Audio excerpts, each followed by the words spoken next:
we could start off with, the assassination attempt, which was an incredible thing. And I have to say that, your actions after that assassination attempt were inspiring. You, instead of shying away from things, instead of ducking down, you were pumping your fist in the air and saying, fight, fight, fight. And I think that's, the president of the United States represents America. And I think that is America. That is strength under fire. And so that's, a big, part of the reason why I was excited to endorse you as the president of the United States for having another term here is that was just incredibly inspiring. But what was it like for you? Not pleasant. I have to be honest. I said there was blood. I had more blood. I didn't know I had that much blood. The doctors later told me that the ear is a place that is a very bloody place if you're going to get hit. But in this case, it was probably the best alternative you could even think about because it went at the right angle. And, it was a hard hit. It was very, I guess you would say surreal, but it wasn't surreal. I was telling somebody you have instances like this or like a lot less than this where you feel it's a surreal situation. And I never felt that way. I knew immediately that it was a bullet. I knew immediately that it was at the ear. Yeah. And because it hit very hard, but hit the ear. And I also heard people shout, bullets, bullets, get down, because I moved down pretty nicely, pretty quickly. And we had bullets flying right over my head after I went down. So I'm glad I went down. The bigger miracle was that I was looking in the exact direction of the shooter. And so it hit me at an angle that was far less destructive than any other angle. So that was the miracle. That was, for those people that don't believe in God, I think we got to all start thinking about that. You have to, I'm a believer. Now I'm more of a believer, I think. And a lot of people have said that to me. A lot of great people have said that to me, actually. But it was amazing that I happened to be turned just at that perfect angle. And all because I put down a chart on immigration that showed that the numbers were so great. I love that chart even more maybe now. It's a sign. Maybe that's a sign, It's an immigration sign. You highlighted a serious issue.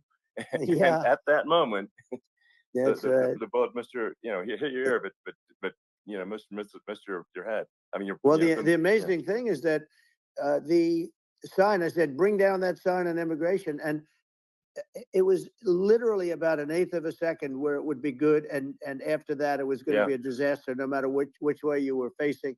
But it just had that perfect angle, which was exactly at this shooter. Very sad situation.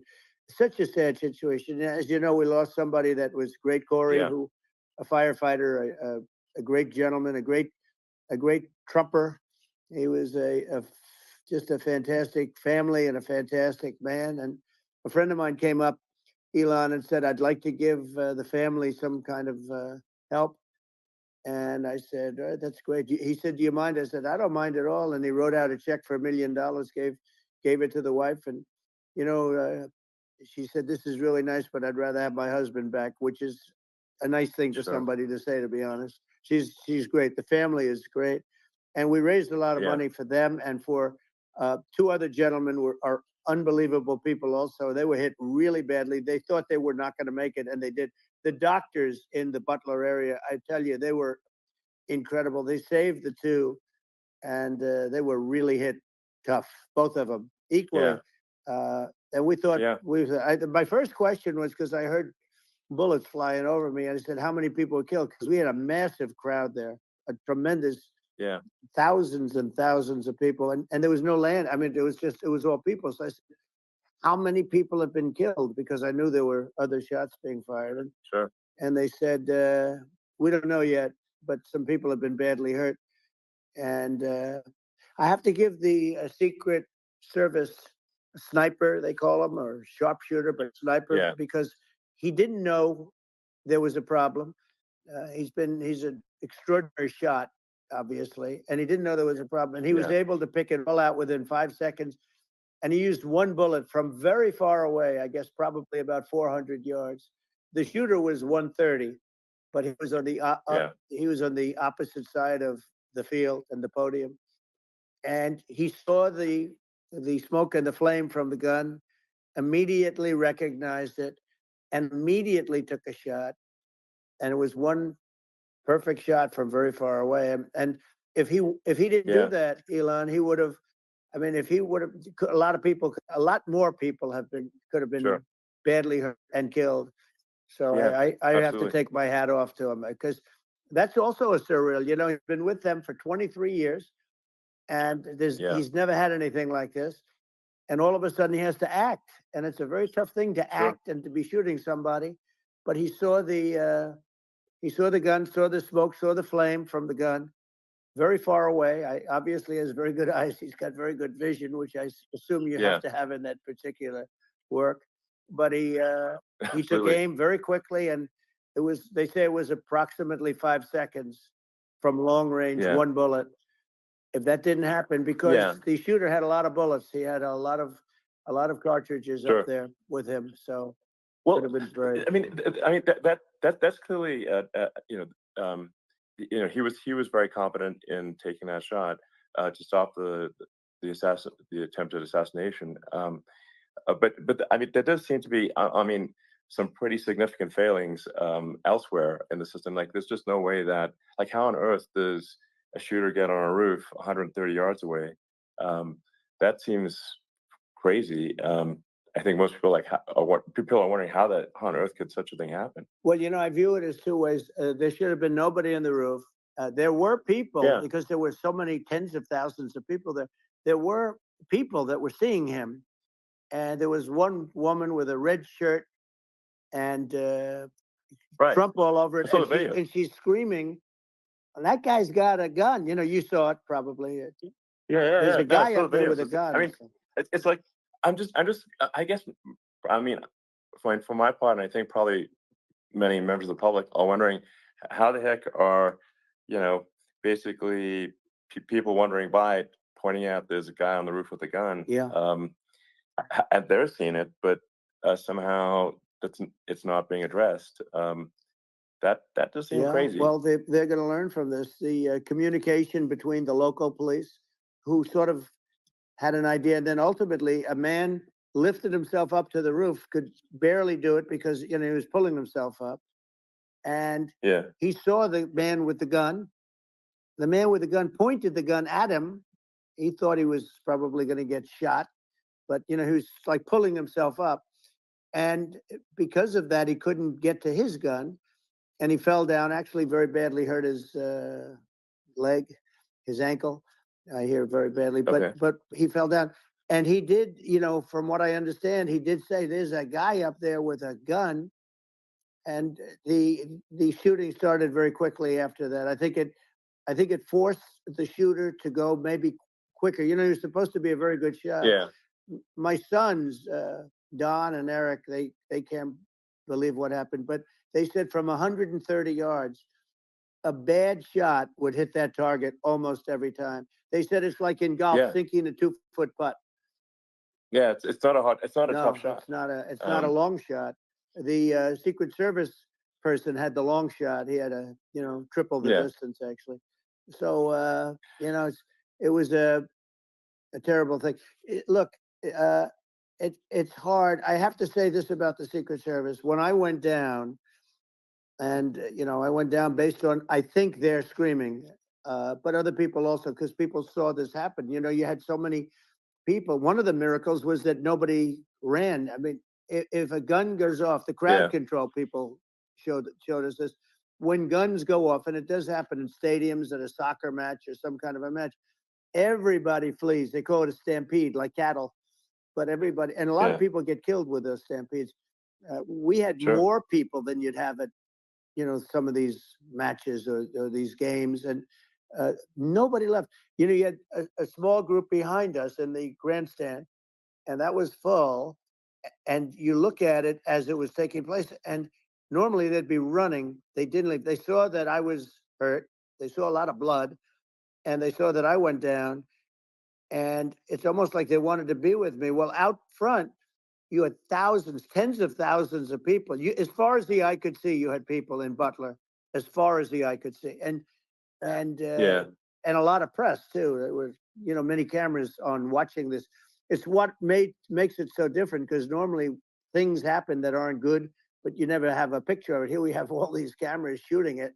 So, sort of amazing. But one of the interesting things was that you didn't have anybody flee. You didn't have anybody stampede. Sure. Nobody. And there were some people behind me. They stood up and they're looking like, I mean, I'll tell you, you want to have them in a foxhole with you. I want to meet some of those people, because it's so different from what you heard. But so I was down. But the Secret Service guys, there were bullets flying right over my head. You could hear them go whizzing, and these guys came jumping on top of me, and a young lady, Kate, would jump. They moved so fast, and let me tell you, that took tremendous courage. Now, there was a lack of coordination. There was, obviously everybody understands that that building should have been covered, and I mean, that was the big thing. Like, I mean, looking at the aerial views, that building would be like the #1 spot for a sniper. I mean, it's like if you were to pick, like, what is the favorite, so if the goal is to assassinate, what's your favorite spot? That building. The roof of that building would be #1. That would have been the spot. It's like you can ask for a better location. It's like no, that would have been the spot. You know what people think is when the local policeman, who, by the way, he really he did what he was supposed to do. He couldn't hold on any longer, and then when he got his head just peeking above, this guy standing there with a gun at his head, and when he fell down again, hurt his ankle very badly, but he was making the calls. But what happened is the firing took place very soon. So what they think is that this guy ran to his site, which he had all planned out with the gun. He ran to the site and he started shooting fast. And maybe that's why he sort of missed. I mean, he got me, but it could have been, could have been a much bigger problem. But he totally would have hit if you hadn't turned your head. So, like, there was it was a very near thing. It was a miracle. If I hadn't turned my head, I would not be talking to you right now. As much as I like you, exactly, I would not. Yeah, I would not be talking. I mean, you'd be talking to me from another realm, perhaps. Yeah, that's right. We'd be talking from a different place. But it was a very terrible experience. The Butler Hospital, they did such a great job. The doctors were so good. Everybody was so good. There was a mistake if somebody knew, because people were hearing that, there was just a bad feeling that somebody was around. You know that story now. It's been And if somebody could have said, because they've oftentimes said, like there'd be a lightning storm or something, because I've done, I think, over 300. I think I did a lot more than that, but we did a lot. And oftentimes they'll say, sir, could you wait 10 minutes, please? Sir, could you wait 20 minutes? There's a storm overhead or lightning or something, right? And that happens often. And this would have been a perfect time for that to have happened, but it didn't get coordinated. That was the problem. Well, it was I think your actions in the heat of a fire, and like what I find admirable there was that you can't fake bravery under such circumstances. The courage is instinctual, or it is not. It's not a rehearsed action. And so I just want to say that I think a lot of people admire your courage under fire there. And so thank you very much. I appreciate it. I didn't think of it. I just wanted to get up, and I wanted to stand up. I wanted to let people know. I felt I was good when they were on top of me, covering me, actually, very much covering me, and very bravely. But I wanted to get up. I said, I want to get up, and they wanted, they have everything there. They wanted stretcher. I didn't like the stretcher, and I knew I was hit in the ear, but I knew I wasn't hit anywhere else. They felt I was hit someplace else because it was such a lot of blood, and they were sure that I was hit someplace else. And they were saying, "Sir, you were hit more than the ear." I said, "Nope, I was hit in the ear. I want to get up. Let me get up." And so I got up, and the crowd didn't know what to think. I mean, this was so many people, and you could see they were confused. They didn't know what to think. And I wanted to let them know I was okay. It was very important for me to let them know that and they went wild. You've seen the after. They didn't go wild when I got up because they didn't know was I alive. You really couldn't tell when I stood up before the hand, before the the fist in the air. They didn't know if I was alive. Nobody did. And when I put the fist up, they were just relieved and happy and thrilled, and the place went crazy. It was pretty amazing. Yeah. It was a terrible thing, but it was Incredibly moving. Yeah. Well, and I mean, speaking of the sort of slide that got you to turn that saved your life, really, was the illegal immigration slide. Maybe this, maybe this is worth talking about that. It was that slide saved you're your right. life. No, the illegal immigration saved my life. You're right, but it was, and I had to be at that exact angle. I mean, that's a great one. saved by illegal immigration. You know, the incredible thing though, when you talk about the odds, you had to be exactly at that angle. But the incredible thing is that the chart, I used it less than 20% of the time. It was just a moment. Yeah. It's always on my left, never my right, and it's always at the end of the speech. So here we have it. It's on the right, not the left. It's at the beginning, not the end. And even the people that put it up, they were unprepared, and they did a great job. They got it up immediately, fortunately. But I looked to the right, and the bullet came whizzing by, hitting my ear.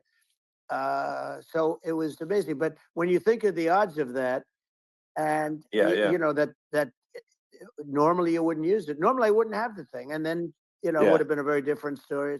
It's very much, I say, an act of God. It's a miracle that it happened, and I'm honored by it. I'm honored by it. Well, what were you about to say about illegal immigration before you were rudely interrupted? Well, I was going to say how good the numbers were. By the way, we're going back to Butler, and we're going to go back in October. We're all set up, and the people are fantastic in Butler. It's a great area. Great. These are incredible people. Like the three that, in the case of Corey, killed, and the other two, the families I got to know them a little bit, and the families are great. But we're going back to Butler, and I think I'll probably start by saying, as I was saying, prior to being so horribly interrupted, but so rudely interrupted by an assassination attempt. But no, but the chart. Some people have no manners. Elon, the chart was just a chart that, in my last week, we had the best illegal immigration numbers, meaning stopping. Week we had the best illegal immigration numbers, meaning stopping. It was at the lowest. You've seen the chart. It's become quite a famous chart. But that was the lowest point ever recorded. It was a really, I mean, I was very proud of those numbers. And then you see what happened with these people, Kamala and Joe. You see what happened. They just let it go. I had remain in Mexico policies. I had all these different policies that was so good.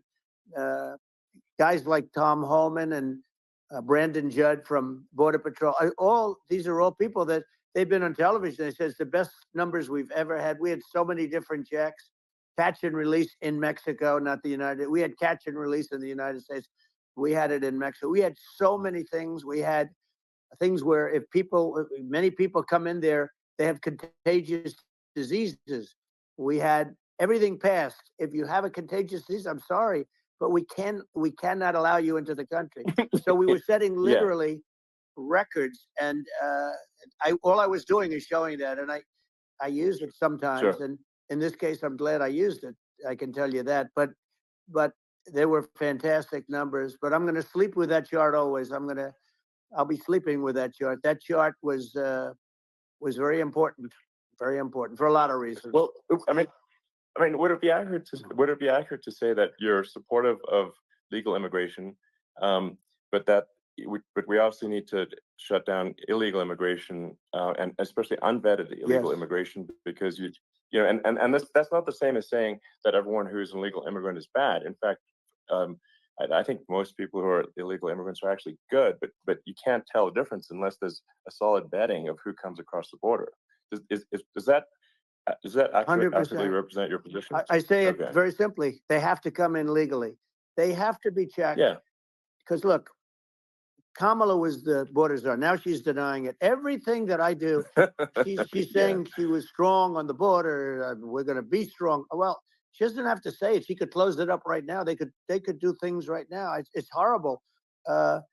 No tax on tips, and all of a sudden she's making a speech and there will be no tax on tips. I said that months ago.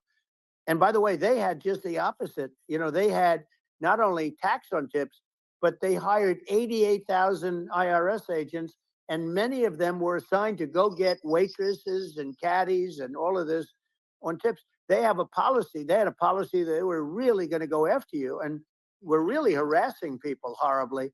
And then all of a sudden, for politics, she says, you know, she comes out with what I said, which I think is terrible. And I think it's also hitting them very hard. These people are fake. Now they're also saying they did a good job in the border. We had the worst numbers in the history of the world, not of our country. There's never been a country in history that has had a catastrophe like this. We've had, I believe, and I think you believe this too, you know, you hear 12 million, 13. I believe it's over 20 million people came into our country, many coming from jails, from prisons, from mental institutions, or a bigger version of that is insane asylums, and many are terrorists. And I'll tell you what, they're coming not just from South America, they're coming from Africa, they're coming from stupidly and horribly bombing Israel October 7th. They're coming from all over the world. And you know, you look at, it's so sad, October 7th, because it should have never happened. Yeah. It's so sad when you look at Ukraine. It should have never happened. We have a defective government. These are defective people, and they're not people that should be running it. But where you see it the best is the border, because you have millions of people coming in a month, and then she gets up and she tries to pretend like she's going to do something. She had 3.5 years. And by the way, they have another 5 months that they can do something, but they won't do anything. It's all talk. She's incompetent and he's incompetent. And frankly, I think that she's more incompetent than he is. And that's saying something, because he's not too good. Yeah. No, I think it is essential to have a secure border. I mean, you're really not a country unless you have a secure border. And secure elections too. You know, absolutely secure elections. And so it's just essential to have a real border, or we can't function as a country, and our service, you know, our central services are being overwhelmed in a lot of cities. But as we were talking about earlier, I think having a legal immigration process that is smooth and efficient and done well, and I, you know, speaking as someone who is a legal immigrant, I think that I mean, like, one way to think of it is, who do you want on your team? You know, who do you want on Team America?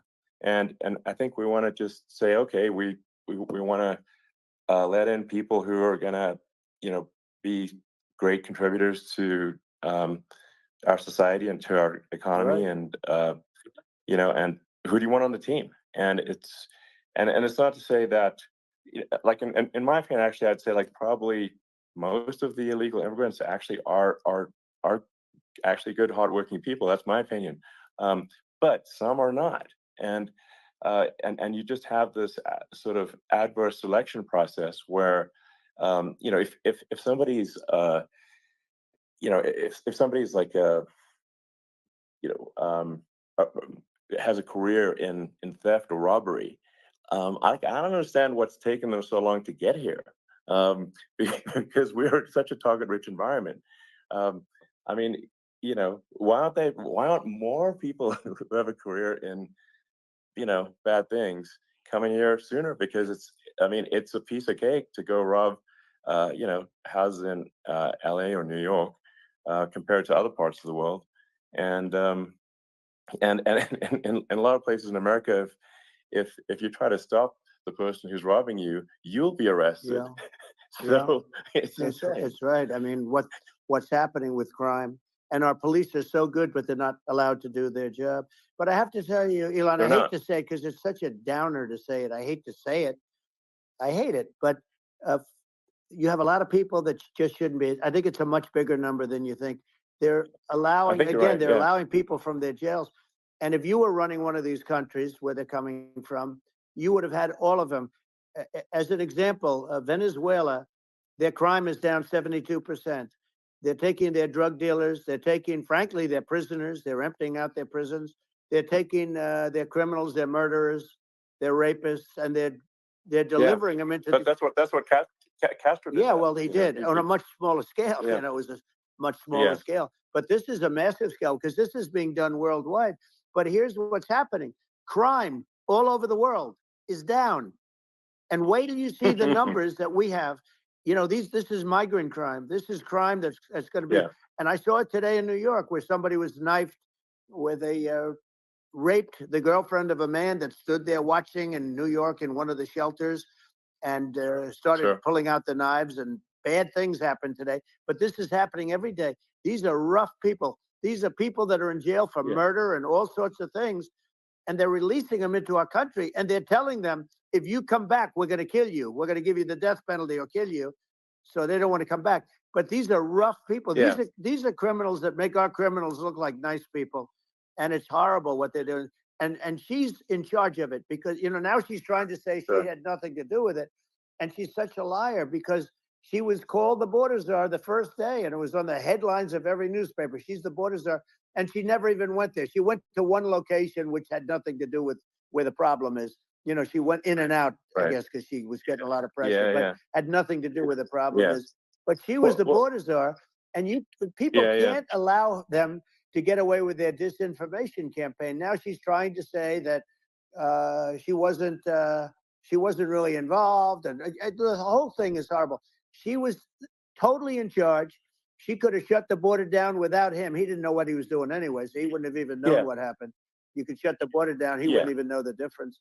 But the fact is that she was border czar. But if you don't have to call her that, the fact is you could just call her. She was in charge of the border, and the border was the worst ever. It's simply not working. No, it's horrible. Whether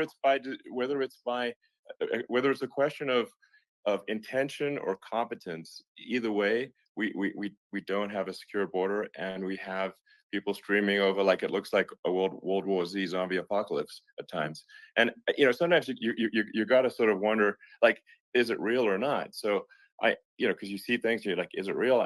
So I went to the border at Eagle Pass, and I saw for myself in Texas, and I was like, okay, it's real. I'm like seeing this in real time. I actually posted the video like just live. I just flew there one day and just to see, hey, is this made up or real? And I'm just seeing people stream across the border, and I have to say, at least the people that I saw did not look friendly. These are people can look at my video and say, hey, these people look friendly. I don't look super friendly. So these are people that Elon would not be the same man if he had to walk across the street and look these people in the eye. These are rough people. These are really rough people coming across. And I know rough people. And these are people that we don't want in our country. And, the caravans are coming in, and they're putting, and who's doing this are the heads of the countries. And you would be doing it, and so would I. And everyone would say, oh, what a terrible thing to say. The fact is, it's brilliant for them because they're taking all of their bad people, really bad people. And I hate to say this, the reason the numbers are much bigger than you would think is they're also taking their non-productive people. Now, these aren't people that will kill you. We have enough of them. But these are people that are non-productive. They are just not productive. I mean, for whatever reason, they're not workers, or they don't want to work, or whatever. And these countries are getting rid of non-productive people in the caravans in many cases. And they're also getting rid of their murderers and their drug dealers and the people that are really brutal people. And they're coming into our country at levels that have never been seen before. And I saw an ad just before I got on the air. I'm walking over here, and I saw an ad by Kamala saying how she is going to provide border security. Where has she been for 3.5 years? For 3.5 years, we have 20 million people for it. It's a terrible thing. I think this, frankly, I think this is a fundamental existential issue for the United States. And if we have another 4 more years of open borders, and it's going to be even worse with another 4 more years, it's going to be even worse than it's been for the past 3.5 years. I'm not sure we've got a country. You don't have a country left. Elon, if they get in, you will have 50 to 60 million people from all over the world, not South America only. You know, we think of South America, we think of Honduras and El Salvador, Guatemala, and Mexico, you know, the four. But it's not that. It's everywhere. They're coming in from Yeah, everywhere. And I had to stay in yeah, I think Mexico. this is a super important Yeah. point. Like people, it's like basically when I went down there, I was like, well, where are people from? It's like almost no one was from Mexico. to No, be clear. Mexico less. It's just less it's just of the the, border. It's just the border with Mexico. But the people coming in, it's Earth, the rest of Earth, and America is only about 4 or 5% of the population of Earth. It would only take a few percent of the rest of Earth to overwhelm everything in the We're US. already So overwhelmed, Elon. We're overwhelmed. You had to see the news tonight about New York, and I love that place. And what they're doing to it is horrible. What they're doing to it, and all the courts do is they yeah, try and focus on Trump. Okay, then let's focus on Trump, who did nothing wrong. I complain about a rigged election. Elon, what's happened is unbelievable. You have from Africa, from the Congo, they're coming from the Congo, and 22 people came in from the Congo recently, and they're murderers, and they're dropped. They drop them. They take them out of jails, which is very expensive, you know, to maintain the jails. Although they don't do too much maintaining, I can tell you. But they take them out of jails, prisons. They take them out, and they bring them to the United States. They deposit them in the United States and say, "Don't ever come back, or you're going to be executed." And they don't want to come back, but they won't come back. sure. But they're coming from Africa. They're coming from Asia. They're coming from the Middle East. They're coming from South America. Just They're Earth, coming from rest of Earth, everywhere, basically. and there are a lot of Yeah, really everywhere on bad Earth. ones. It's just an everywhere on Earth thing, and it's just not possible for the United States to absorb everyone from Earth, or even a few percent of the rest of Earth. It's just not possible. Well, So Elon, we're going to have that's just yeah, to finish this up. We're going to have the largest deportation in history of this country, and we have no choice. Otherwise, we're going to have a country. What they've done to our country. Think of it, with in Venezuela and in some of these other countries, crime is down 50, 60, 70, 80%. And you would be the same. You would have. yeah, I'll tell you what. Venezuela has not gotten rid of all of them. They've gotten rid of about 70% of their really bad people. Their jails are about 50% put into the United States. The same with other countries. sure. Some are at 30%, some are at 50%. They're all different. But the bottom line is they're all going to be at 100%. Why wouldn't you put 100% of it? Yeah, And they're doing it right now while this third-rate phony candidate. Don't forget, I beat Biden. He failed in the debate miserably. And, some people said, oh, gee, it's too bad. It's too bad he did so badly, or I did well in the debate. The first night they said, wow. One of the people at CNN said that was the greatest debate performance I've ever witnessed. And then 2 days later, they didn't talk about that. They just said he was bad. But that's okay. That's the way I get treated, and I don't mind that at all. What I can tell you is this. We cannot have a Democrat. We cannot have her. She's incompetent. She's as bad as Biden in a different. yeah. Look, she hasn't done an interview since this whole scam started. And say what you want. This was a coup. This was a coup of a president of the United States. He didn't want to leave, and they said, we can do it the nice way, or we can do it the hard way. Yeah, they just took him out back behind the shed and basically shot him. What they did with this guy, and I'm no fan of his, and he was a horrible president, the worst president in history. And one of the reasons he was so bad, first of all, the Israeli attack would have never happened. Russia would never have attacked Ukraine, and we'd have no inflation. And we wouldn't have had the Afghanistan mess, if you think of it. Well, and we wouldn't have had Afghanistan. But we think of it. You take a few of those events away, and we have a different world. We would also have inflation was caused by oil. Yeah, no. I think you make an excellent point here, which is that when other countries can, that are thinking about invading or doing bad things, when they're thinking about that, they're thinking about, okay, what's the American president going to do? And do they fear the American president, or is there someone they do not respect and do not fear? And I think they would rightfully be. I mean, look at that the footage with the assassination. They're like, okay, President Trump is like, don't mess with me. I mean, that's like Whereas I think people are not going to be, and they obviously have not been at all intimidated by Biden, and they certainly will not be intimidated by Kamala. And you have to really think of that in the context of global security. That if the American president is someone that, like, evil dictators are scared of, that makes a huge difference to the security of the world. So I had a good relationship with Putin, despite the Russia hoax that lasted for over 2 years. Just a hoax created by Hillary Clinton and Adam Shifty Schiff, some just bad people, just sick people, frankly. I mean, Schiff is a sick person. He's going to end up probably being a senator. It's hard to believe. The whole thing is hard to believe. But, they put our country in danger with that stuff, too. They actually, when they make up stories, and you have to fight your way out of it for a long time. But I know Putin very well. I got along with him very well. He respected me, and it's just one of those things. And we would talk a lot about Ukraine. It was the apple of his eye. But I said, don't ever do it. Don't ever do it. I shut down Nord Stream 2. That was the big oil pipeline, the biggest pipeline in the world going all over Europe. I shut it down. Biden came, and then they say, Yeah. I loved Russia. I was a friend of Putin, and I loved Russia. No, he actually said to me one time, he said, if you're my friend, I'd hate to see you as an enemy. I shut down his pipeline, the biggest pipeline. They were looking at that to fund, and this pathetic president gets in there. And the first thing he did, one of the early things he did, is he shut down Keystone XL pipeline, which is our pipeline that would have employed 48,000 people, pipeline workers, shuts it down.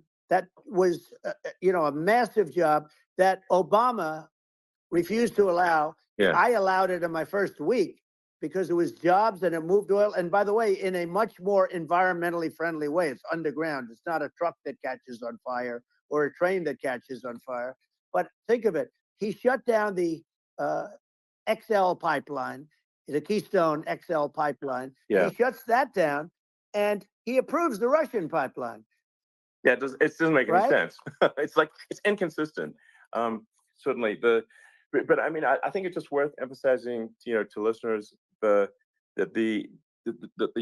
immense importance of whether the United States president is intimidating or not intimidating, and how much that matters to global security, because there's some real tough characters out there, and if they don't think the American president is tough, they will do what they want to do. I know every one of them. And that puts the whole world in danger. Elon, I know every one of them, and I know them well. I know Putin. I know President Xi. I know Kim Jong-un of North Korea. I know every one of them. And let me tell you, people will say, oh, this is terrible. He said, I'm not saying anything good or bad. They're at the top of their game. They're tough. They're smart. They're vicious. And they're going to protect their country, whether they love their country. They probably do. It's just a different form of love, but they're going to protect their country. But these are tough people at the top of their game. And when they see a Kamala or when they see Biden, Sleepy Joe, they can't even believe it. They can't believe this happened. All the stuff that you're seeing now, all the horror that you look at Israel, they're all waiting for an attack from Iran. Iran would not be attacking, believe me. When I was there, and I say it with respect because I think we would have been good with Iran. I don't want to do anything bad to Iran, but they knew not to mess around. Iran was broke because I told China, if you buy from Iran oil, it's all about the oil. That's where the money is. But if you buy oil from Iran, you're not going to do any business with the United States. And I meant it. And they said, we'll pass. They didn't buy oil. Other countries, likewise. Sure. You want to buy, you're not doing business with the United States. And they were at a point where they had no money for Hamas. They had no money for Hezbollah. They had no money for any of these instruments of terror. And it was amazing. In fact, there were articles when I was leaving, which is hard to believe, actually, especially when you look at what's happened to our country. Our country is so bad right now. It's such a different place. We were respected. Think of it. 4 years ago, we were so respected to a point where when I said don't buy oil, they didn't buy oil, but they had no money, and Israel would have never been attacked. It is zero chance. And again, I said to Vladimir Putin, I said, don't do it. You can't do it, Vladimir. You do it, it's going to be a bad day. You cannot do it. And I told him things that what I do. And he said, no way. And I said, way. And it's the last time we ever had the conversation. he would never have done. I got along well with him. I hope to get along well with him again. Getting along well with them is a good thing, not a bad thing. I got along well with Kim Jong-un. When I met with President Obama just before entering, it's a sort of a ritual. And I sat down with him and we talked. It was supposed to be for a very short period of time. It turned out to be a long period of time. I said, "What's the biggest problem?" He said, "North Korea." I had that problem worked out very quickly. It was nasty at the beginning with Rocket Man and all the different things. Yeah. But all of a sudden, I got a call. Those were some epic tweets, by the way. Yeah, they those were. Like they were absolutely... epic. Everything he said. He said that he has a red button on his desk. I said, "I have a red button on my desk too, but my red button is much bigger, and my red button works." And then I called him Little Rocket Man of Little Rocket Man. Anyway, here's the bottom line. All of a sudden, I got a call from him. And they said they want to meet. They want to meet me. And we met, as you remember, we met in Singapore. We met also in Vietnam. And I got along with them great. We were in no danger. But President Obama thought we were going to end up in a war, a nuclear war with him. And let me tell you, he's got a lot of nuclear stuff, too. Exactly. He's got plenty of nuclear. He can do plenty of damage. It's because, people like Kim Jong-un, they respond to strength, not weakness. Well, and he and I had a good relationship. Remember I met him and we walked onto his land. Nobody ever walked onto his land before. I walked onto. I wouldn't say. Let's bring up Secret Service again. I wouldn't say they were thrilled when I did that. I walked onto his land, and it was an amazing period. But we were not in danger with him because of me. I always say that we have enemies on the outside and we have enemies on the inside. We have some really bad people in our government and people that are controlling of the people. I mean, I'd mention names, but I really don't want to give them the credit. But we have some really bad, and I say they're more dangerous than Russia and China. If you have a smart president, a president that gets it, we are not in danger from those countries because they need us and they need our help. I mean, we forced Obama, if you think about it, Obama and Biden, and Bush to a certain extent, in all fairness, forced Russia and China together. And if you're a history student, the first thing you learn is you cannot let Russia and China align. But then they also got, if you take a look, Iran, and they have North Korea. That's, they call it the axis of evil. In the old days, you had the axis of evil. Here we have a modern day axis of evil. These are powerful countries, very heavy nuclear, which is the biggest threat. The biggest threat is not global warming, where the ocean's going to rise 1/8 of an inch over the next 400 years. And you'll have more oceanfront property, right? The biggest threat is not that. The biggest threat is nuclear warming, because we have 5 countries now that have significant nuclear power, and we have to not allow anything to happen with stupid people like Biden. Biden did something with Russia. There was no chance of him ever going in. And when I left, and then after I left, they started forming big armies on the border with Ukraine, right? And I looked at that, and I thought he was doing that because Putin's a good negotiator. I thought he was doing that to negotiate. But then Biden started saying such stupid things. For instance, he said that it can be a NATO country. Now, Russia, for as long as there's been NATO, has said we're never going to agree to that. And we go right up front and say that. And we did things and said things through this president with a low IQ, very low IQ. He had a low IQ 30 years ago, by the way, but now he might not even have a IQ at all. There's nothing on the board that goes this low. He said things that were so stupid that war had zero chance of happening if I were there. Zero chance. He was saying everything the opposite. And it's so sad because many more people have been killed in Ukraine than you read about. You don't read about how bloody it is and how disastrous. Sure. Hey, look, just in the 2 armies, you lost 500,000 people. And Ukraine's having a hard time. Ukraine, I don't know if you saw the article recently, and it's true. You don't hear the true story. But if you think about it, Russia's gone, Russia defeated Germany with us, and they defeated Napoleon. They've been around a long time. They're a big fighting force. Yeah. And it's very unfair. And Ukraine now doesn't have enough men. They're now using young men and very old men to fight, and we're in a very bad position. And I'm not going to blame exclusively, but I can tell you, I could have stopped that, and a smart president could have stopped that. It wouldn't have happened. But we had a man that actually made it. It made it more prevalent. It was so bad. The words that he was using, the stupid threats coming from a stupid face that he was using. I said, this guy's going to cause us a war. He's going to cause us. And let me tell you, it can lead to World War III. That can lead to World War III. The Middle East can lead to. We have numerous places that could end up in a World War III right now for no reason whatsoever. No, I think you're right. I think people underrate the risk of World War III, and it's just when you're looking at the risk of global thermonuclear warfare, it's game over for humanity, and it's something that people have, I think, after the end of the Cold War, people have become complacent about, but they actually have forgotten that there are currently a lot of nuclear missiles that have targeting parameters for the United States from 100%. other countries. And one of the things we're going to do is we're going to build an Iron Dome over us. Israel has it.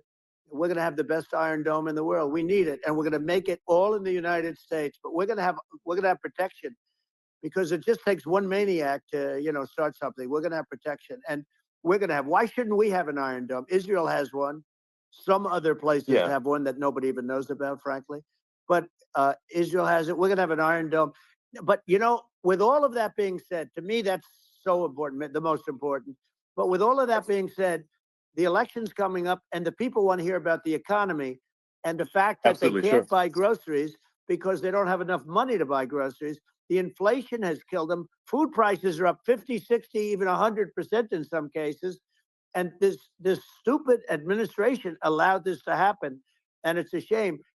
And that's the thing that people most care about, in my opinion. They care about the border a lot. And we discussed the border at great length. It's nice to have a forum like this where I can discuss something at length. And by the way, you think Biden could do this interview? Do you think that Kamala could do this interview? They would take a pass on you. No, they could not. So they don't need Elon. They don't need Elon screaming out questions.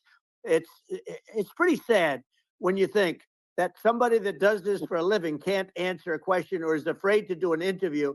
And in her case, with a very friendly interview, she's got all friendly interviewers. It's pretty sad. Yes, absolutely. But the big thing now is the economy, Elon. And as much as I mean, I view nuclear as the single most important thing, but a lot of people don't understand that. But it doesn't have to.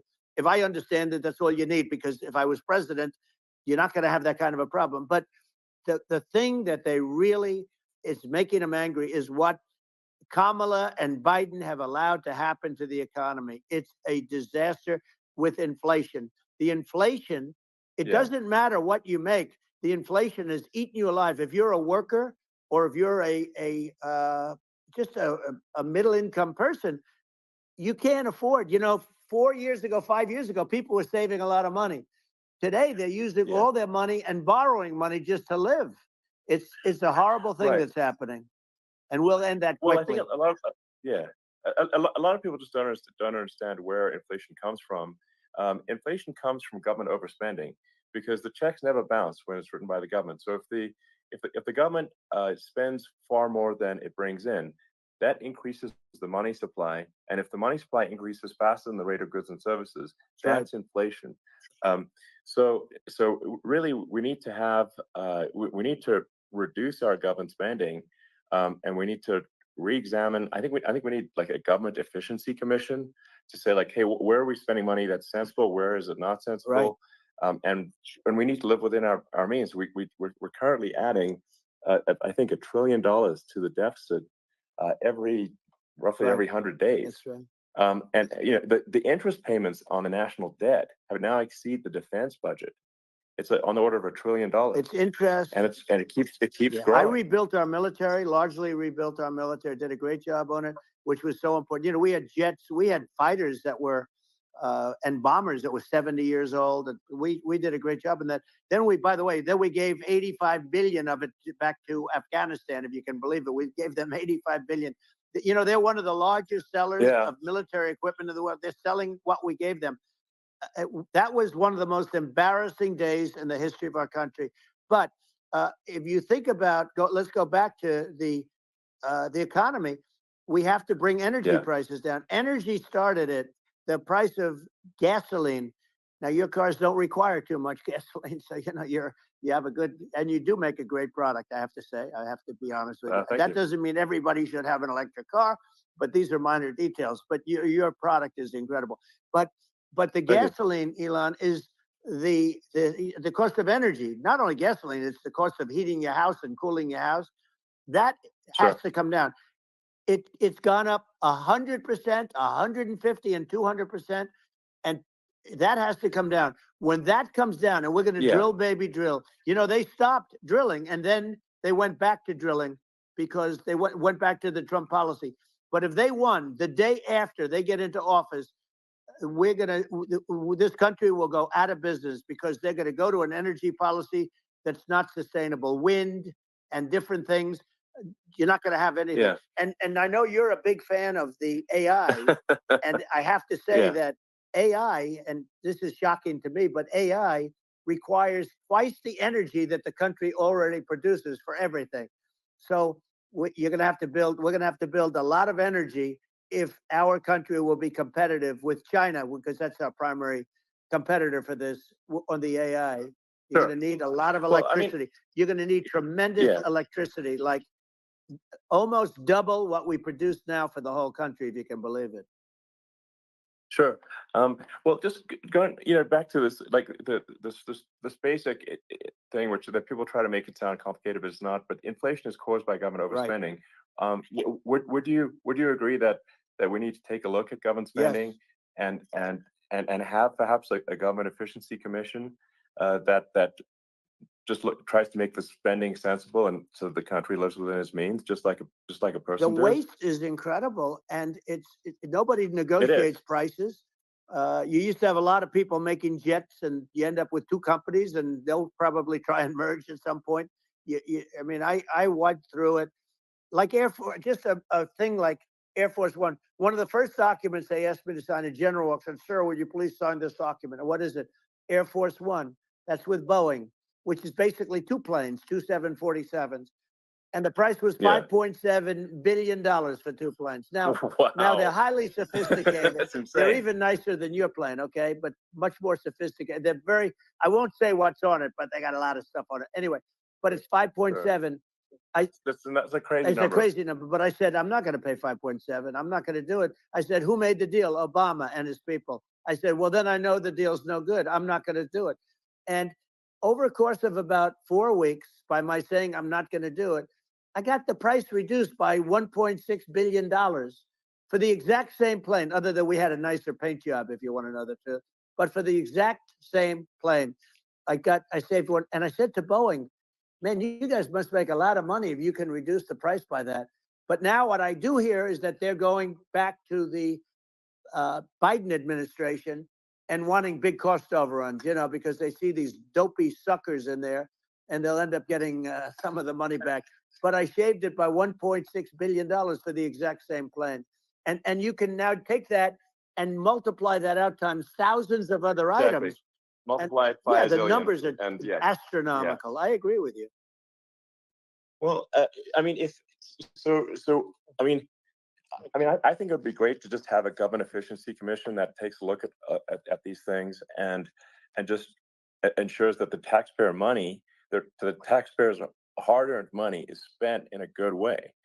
And I'd be happy to help out on such a commission. I'd love if it were formed. Well, you're the greatest cutter.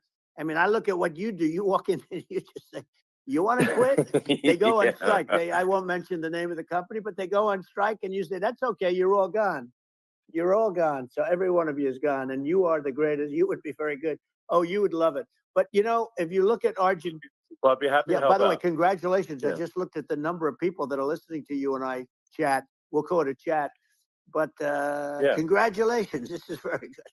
I mean, it's great. And you're an interesting character.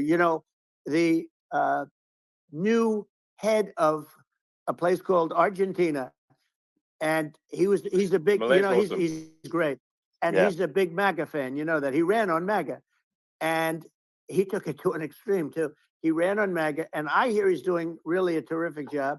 It's called Make Argentina Great Again. It worked out perfectly. He came in, he bought a lot of hats, he brought everything, but he's doing a big job. He really cut.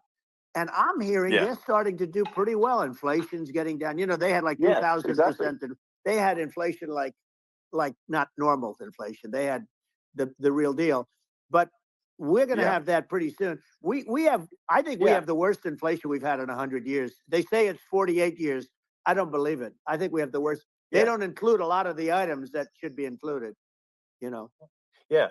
Well, it's just from government overspending and not spending taxpayer money Yeah. effectively, and having, you know, just like so many departments you can't even name them all.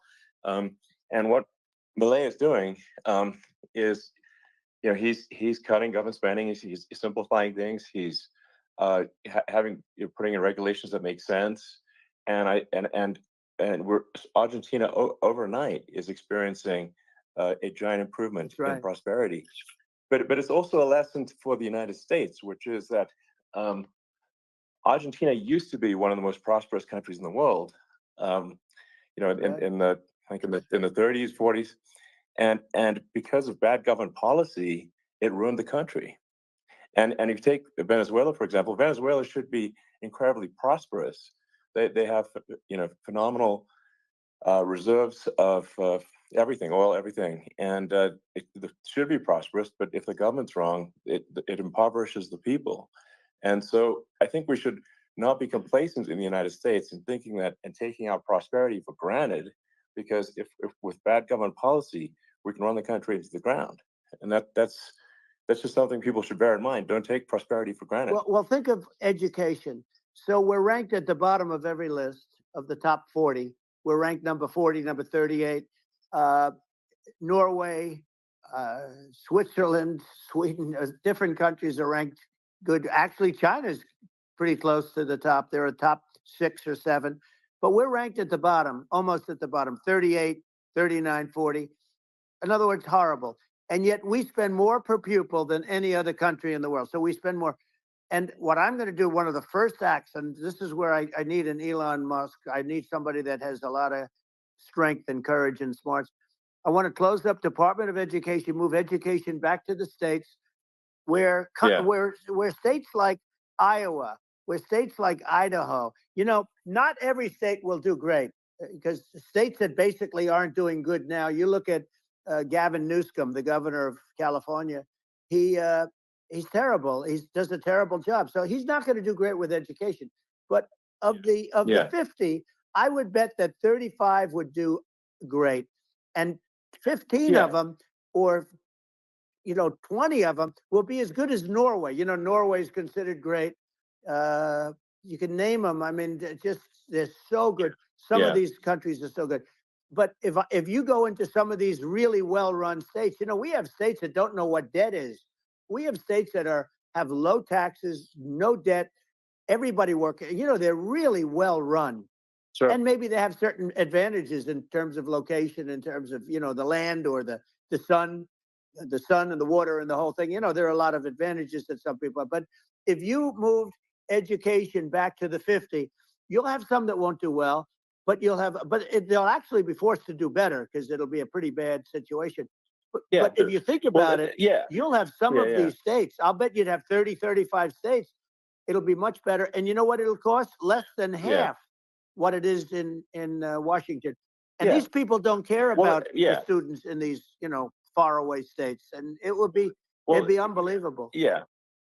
I think you're making a good point in that if the states have to if each state has to compete against other states, then people will naturally right. Move to states where it's better. Well, like California, you know, as we said, it's a badly run state. I could go through. I got so many friends that are in those states, even if they're Democrats. I hate to mention certain states, but Illinois is badly run with Pritzker. He's a real loser. But Yeah. but you know, some of these places are just badly run. But you know, it's almost going to force them to run better, and they won't do a good at initially. But you're not going to do worse than you're doing right now. And I would say that Yeah. the cost, you would cut your cost by 50 or 60%. And you'd have a little Yeah, yeah, monitor. You want to make sure they're teaching English as an example. Give us a yeah. little English, right? Sure, yeah. Right? No, but I mean, to what? Some of these governors are doing so badly. I mean, they got so many people moving out of their state. They should get U-Haul Salesman of the Year award because they're driving so much U-Haul It's sales. actually It's just amazing. people moving out. Isn't it amazing to you as a businessman that they can even survive? Like Illinois, so many people are leaving, and you wonder, how do they survive? I mean, how do they survive? Uh, I saw where you left California and you moved to Texas. Texas does a great job. But, I Yeah, mean, I just wonder, how do these states survive when big businesses, a big oil company just left California, as you know, and they moved to Texas. How do these big states survive when they lose so many businesses and their taxes are already really high? The taxes are among the highest yeah. taxes. You almost wonder, how do they continue on? And in many cases, the governors don't do a good job in their crime-ridden places. You wonder, how do they continue to just go on? It's Well, not a good I think there's. situation. I think the only thing that's going to force some of these states to change is if they risk bankruptcy and they're not getting bailed out by the federal Right, government. right. Well, That's you're the going to only thing have that's going to that. get them to change. You remember the Yeah, area in California where they had that, where I guess somebody had sticky fingers and they stole a lot of money, and they went into a form of chapter, and it was very yeah, nasty yeah. for a period of time. But now it's probably the most popular place in all of California. So at some point, something like that may have to happen. But the problem is, you can't penalize people that loan money to the state when you have incompetent people like a Pritzker. Look, the family didn't want him in the family business, and then he ends up being governor of Illinois. So what is he going to be? Is he going to be a great governor? And you have people. I could name every one of them. I got to know every one of Yep. these, and some are very good, and some are just horrible. Well, I think that the larger point here, too, as you're saying, like a lot of people are concerned about the economy, a lot of people are concerned about inflation, and inflation is effectively a tax on people that save money, Yeah. and for people that are working day to day, it's just a form of taxation, and if we can solve the government spending problem, we'll solve the inflation problem, which means people will have a better standard of living, and Yeah. that's a really big Well, the deal. people that got hurt worst are the people that did it the way they were taught to do it all through, their younger life and their young life and their whole life. The people that saved money and then they got no interest on their money and inflation destroyed them. And frankly, they were almost better off if they didn't do anything like that. I mean, those people have been absolutely decimated, and we're going to bring those people back and help those people. We've got to get the prices down. When I look at bacon costing 4 or 5 times more than it did a few years Sure. ago, when you look at some of the food products in grocery stores, people go, they can't believe it. They used to be able to buy a whole cart, and today, a lot of people just don't have the money. They go in and they can't buy anything. They look at Yeah, it's it's sticker I shock. think They it call it yeah. sticker shock, right? I think it really just comes, like I said, I think it just comes down to really, I guess, two things, which is that if you solve government overspending, you solve inflation, which improves living Right. standards of the average person, and then if you deregulate, like have sensible regulations, so because a lot of the regulations are nonsensical and cause the cost to be extreme for no reason, but unless you've got effective deregulation, like Reagan did a great job on deregulation in the 80s, but it's been 40 years since we had That's right. anyone really. I mean, during your administration, we made some progress, but I think there's opportunity to make, I think, radical progress with sensible regulation. And if Well, Elon, those two things, yeah, those are the big deals. we set a record. We did more deregulation and more restrictions on all of the different businesses than any other president. Remember, I had the rule for everyone we put in, you have to get rid of 10 or 12. And we did Yeah. radical cuts on all of that. And a lot of that's being put back by this administration. And we did radical cuts on things that weren't necessary. But we were all set. We had the best economy ever maybe in the world. And then what happened is COVID came in, and we had to focus on that, and nobody knew what it was. And I always say I got good marks on economy, good marks on military. We knocked out ISIS. We did so many different things. We rebuilt. But, I never got the credit that we really deserved on what we did with COVID. We never got the credit, but we were. If had that not happened, a gift from China, from Wuhan, came in from Wuhan, the Wuhan labs, and I always said it, and it turned out to be right. But Yeah. had that not happened, we were set to start reducing debt. We were going to reduce taxes further. I gave the largest tax cuts, and we were going to reduce taxes still further for middle income people, not only businesses. But we did it for businesses because they're the ones that's why we had the great job numbers. But we were set to really start reducing debt. And, you know, we're sitting on the biggest pile of liquid gold anywhere in the world, bigger than Saudi Arabia, bigger than Russia. And we were going to drill, and we were going to make so much money. We were going to supply Europe with oil. I had stopped the Russian pipeline, and we were going to supply them with oil and gas. We were going to make a fortune. And then the COVID came in, and we really had to divert. Then what happened is when they came in, you know, we kept a lot of businesses alive. If I didn't do what we did, we would have had a 1929 type depression. But the problem is when Biden came in, he got trillions of dollars and just started spending it stupidly. You didn't need it anymore. You know, we got over that bad period where everybody was dying and, you know, it was just not a good period. Interestingly, you know, during his administration, many more people died during his administration of COVID than during my administration, and we really got the brunt of it. But people don't realize more people died during his administration than ours. But it diverted us from doing what I wanted to do. But we had the greatest for, you know, almost 3 years. We had the great, and you know that probably better than anybody. So many of your friends said to me, the best years we've ever had in business were during the Trump years, and also said that African American, Hispanic American were so incredible. They were having the best. Asian American women, men, young people without a diploma, young people that graduated from the best colleges, from MIT, from the Wharton School, from all of the great colleges, Harvard. They were doing better, and people without a diploma were doing better, and everybody was happy. And then COVID came, and we had the problem is they spent trillions and trillions of dollars. They wasted. They shouldn't have taken any money, and we wouldn't be having inflation right now, which is killing our country. Yeah, absolutely. I mean, I should probably say something about, like, you know, maybe my views on, you know, climate change and oil and gas, because I mean, I think it's probably different from what most people would assume, because my views are actually pretty, I think, moderate in this regard, which is that I don't think we should vilify the oil and gas industry and the people that have worked very hard in those industries to provide the necessary energy to support the economy. And if we were to stop using oil and gas right now, we would all be starving, and the economy would collapse. So it's, you know, I don't think it's right to sort of vilify the oil and gas industry, and I, you know, the world has a certain demand for oil and gas, and it's probably better if the United States provides that than some other countries, and it would help with prosperity in the U.S. And at the same time, obviously, my view is like, we do over time want to move to a sustainable energy economy, because eventually you do run out of, I mean, you run out of oil and gas. It's not there, it's not infinite.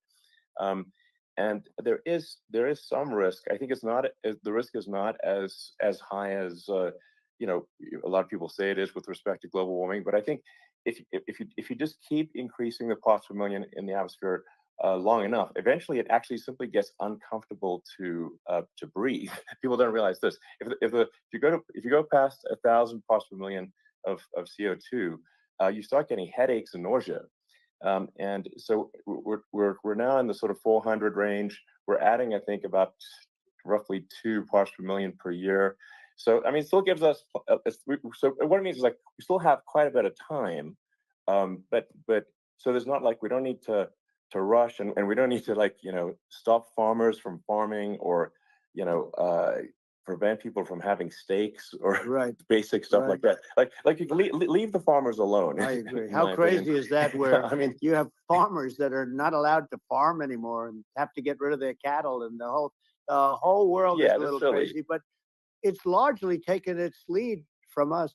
I do say though, I've heard in terms of the fossil fuel, because even to create your electric car and create the electricity needed for the electric car, fossil fuel is what really creates that at the generating plants. And, so you sort of can't get away from it at this moment. I mean, someday you might be able to, but I do hear we have anywhere from 100 to 500 years left. Much of it hasn't even been found yet. Yeah. But there are tremendous, like Anwar. I got Anwar in Alaska approved. Ronald Reagan couldn't do it. Nobody could do it. Everybody tried. Nobody could do it. I got it approved. The first thing that Biden did was unimprove it, to get rid of it. He ended it. His secretary went in and she ended it. And what a disgrace. That's Anwar. That's bigger, or they think it could be bigger than Saudi Arabia in Alaska. Could be bigger than Saudi Arabia. But they went in and they terminated it. And I'll get it going very quickly, because not only is it big for Alaska, I mean, you talk about economic development, that for the United States, I mean, that is, they say bigger than Saudi Arabia or the same size, and pure, really good stuff. And, they end it. So I think we have, perhaps hundreds of years left. Nobody really knows. But during that time, something will come around that will be very good. Yeah. Well, I mean, and my estimate would be, a little more aggressive than that. But it's not the sort of like we're all going to die in 5 years stuff. That's obviously BS. But I mean, my view is, like, if you just look at sort of the parts per million that increments every year, you get sort of 2 or 3 parts per million every year of CO2. I mean, I think some of that it's problematic if it accelerates, if you start going from 2 or 3 to say 5, and then there may be some situations where you get just a step change increase in the CO2. And I think we don't want to get too close to 1,000 ppm, because like that's actually makes it uncomfortable to breathe. Like just existing in 1,000 ppm CO2 is uncomfortable. That's like that's considered like an industrial hazard, right? Just so it's that's actually start getting headaches and stuff. So it's even without global warming, it's not comfortable to live. So you don't want to get too close to that. But I mean, I think we've got. I think we want to just move over, and like, and if I don't know, 50 to 100 years from now, we're I don't know, mostly sustainable. I think that'll probably be okay. So it's not like the house is on fire immediately, but I think it is something we need to move towards. And on balance, it's probably better to move there faster than slower. But like I said, without vilifying the oil and gas industry, and without causing hardship in the short term, I think this can be done. Without but people can still have a stake, and they can still drive gasoline cars, and it's okay. It's like, it's not. I don't think we should vilify people for it, but I think we should just generally lean in the direction of sustainability. And I actually think solar is going to be a majority of Earth's energy generation in the future, and it's certainly trending that way. And so you get the solar power, combine that with batteries, so because obviously the sun doesn't shine at night, and then you use that to charge the electric cars, and you have a long-term sustainable solution. And that's what Tesla is trying to move things towards, and I think we've made a lot of progress in that regard. But when you look at our cars, we don't believe that environmentalism, that caring about the environment should mean that you have to suffer. So we make sure that our cars are beautiful, that they drive well, that they're fast, they're sexy. I mean, they're cool. In fact, literally, I mean, the sexy joke, Model S, Model 3, Model X, and Y spells out sexy. It's probably the most expensive joke out there. But I don't know, I like cheesy humor, So, but I'm a big fan of, like, let's have an inspiring future, and let's work towards a better future, and we can do so without demonizing people. I'm okay. It's very interesting. You use the word global warming, and today they use the word climate change, because you have some places that go up, and so they were getting themselves in a little trouble with the word global warming, because not every place is warming. Some places are going the opposite direction. But I'm sort of waiting for you to come up with solar panels on the roofs of your cars and on the trunks of the cars. And it just seems like something that at some point you will come up with. I'm sure you'll be the first. But it would seem that a solar panel on the roofs, on flat surfaces, on certain surfaces might be good. Yeah. At least in certain areas of the country where you have the world Sure. where you have the sun. But I would think, and I have no idea because that's not my world, but I would think that this would be something that would be interesting. But the one thing that I don't understand is that people talk about global warming or they talk about climate change, but they never talk about nuclear warming. And to me, Sure. that's an immediate problem because you have, as I said, 5 countries where you have major nuclear and probably some others are getting there, and that's very dangerous. That's where you need a strong American president because you don't want to have this proliferation. But you have 5 countries and getting more. China is much less than us right now, but they're going to catch us sooner than people think. They're way lower. Russia and us are number 1, and I mean, we're sort of tied. And China is far behind, but they're developing at a level that you're not surprised to hear very fast. They'll end up catching up, maybe even surpassing. But to me, the biggest problem is not climate change. It's not, and everything's a problem, but it's degrees. To me, the big problem is the nuclear power. The power of nuclear is so great. And when I talk about I'll prevent World War III, I will. But the truth is that you have to, because this is no longer army tanks going back and forth and shooting at each other. This is a level of destruction and power that nobody's ever seen before. Yeah, and actually, there's the bad side of nuclear, which is a nuclear war, very bad side. But there's also, I think, nuclear electricity generation is underrated. You're right. And it's actually, people have this fear of nuclear electricity generation, but it's actually one of the safest forms of electricity generation. It's just a huge misunderstanding. And if you look at the injuries and deaths, caused by, say, I mean, I'm not going to try to pick on coal mining, but just any kind of mining operation. Right. And there's a certain number of injuries and deaths per year. And you compare that to nuclear. Nuclear is actually way better. So it's underrated as an electricity source, and I think it's something that's worth reconsidering. But there's so much regulation that people can't get it done.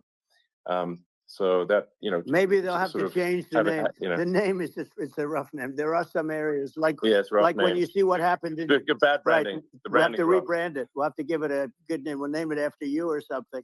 No, it has a branding problem. When you see what happened, it does have a branding problem. When you see what happened in Japan, where they say you won't be able to go on the land for about 3,000 years. Did you ever see that?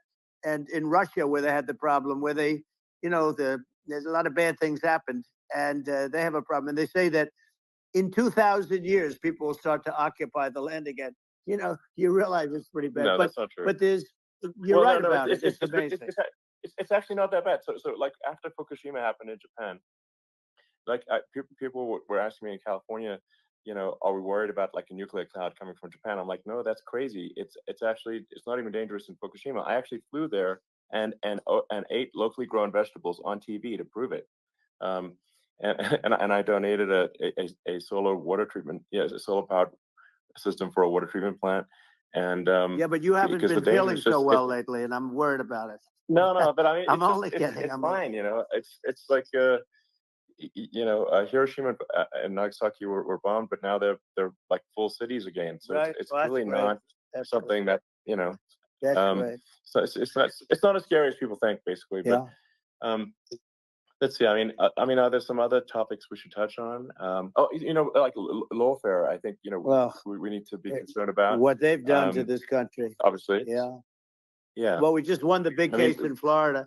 This was a Biden administration did something that's never been done in this country, and that's go after their political opponent, me, with this nonsense and just nonsense. And the big case in Florida we won, but they always pick a judge and a jury, and they use local DAs, they use the local attorney generals, like Fani, Fani, spelled Fani, Fani. And it's all a big hoax, and it's all run from there. Like in Manhattan, the one of the top people from the Justice Department went in, ran Manhattan, ran the state. The Letitia James deal was run by a person from the Department of Justice, Biden. They've never done this before, and they set up a very bad precedent. It's called lawfare, warfare. It's a terrible thing. Never happened in our country. It does happen in banana republics and third world countries, but it's never happened. And the incredible thing is it actually drove my numbers up because people see, fortunately I have a platform like you, or, in all fairness, like a conversation like this, where I can talk about it and people understand. I mean, you fight for election integrity and you end up getting indicted because you're fighting for election integrity. And when the day comes that you can't fight for election integrity, you don't have a country anymore. So what happens is they went after their political opponent, me. Now Biden's, close to vegetable stage, in my opinion. Okay, I looked at him today on the beach, and I said, why would anybody allow him? The guy could barely walk. Why would anybody allow him? Does he have a political advisor that thinks this looks good? He thinks this looks good because it looks so bad, and it's ridiculous. I mean, and he's been doing that for a long time. He can't lift the chair. The chair weighs about 3 ounces. It's meant for children and old people to lift, and he can't lift it.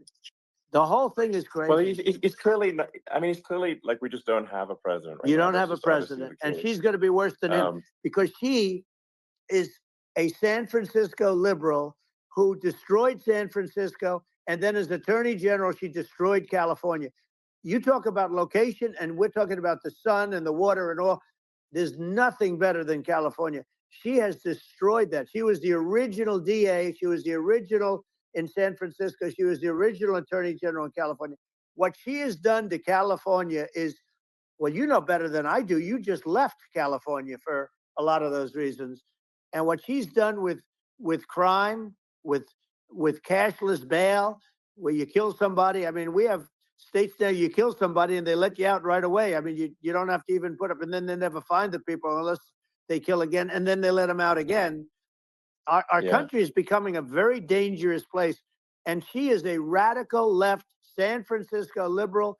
And now she's trying to protect. Now she's looking like she wants to be more Trump than Trump, if that's possible. I don't think it's possible, but she wants to be more Trump than Trump. Yeah. I want a wall. I think that's, she wants to release all the prisoners that are in detention. And some of these guys are really bad. Right. That just came out today. She doesn't want to build the wall, even though the walls work. Walls and wheels. In your business, everything you do is obsolete, almost, well, not the tunnels, but everything is obsolete. Even your rocket ships, they're like a month later, they're obsolete. You find a better way to. The only thing that's not obsolete is a wall and a wheel. And the wall, I built hundreds of miles of wall, and that's why we had such good numbers. I was going to add 200 miles. We bought it. We could have flipped it up in 3 weeks, and they sold it for 5 cents on the dollar. That meant, I said, wow, that means that they actually do want to have open borders. She wants to have open borders, and now she's going like she's tough on the border. It's such a lie. Yeah, this is simply not true. This is simply not true. And everybody knows it's not true. It's a disgrace that she can say it. No, I mean, obviously, what's happening sort of overnight is they're rewriting history and making Kamala sound like a moderate when in fact she is far left, like far left. Worse than Bernie Sanders. She is considered more liberal by far than Bernie Sanders. She's a radical left lunatic, and if she's going to be our president, very quickly you're not going to have a country anymore. And she'll go back to all of the things that she believes in. She believes in defunding the police. She believes in no fracking, zero. Now all of a sudden she's saying, no, I really want to see fracking. If they got in, the day she got in, she'll end fracking. And by the way, if people didn't think that, the lunatics that really believe in that, they won't vote for her. Like the Palestinians and Israel. She is so anti-Israel, and she's bad for both. Biden actually did something that was impossible. Both sides hate him, both sides.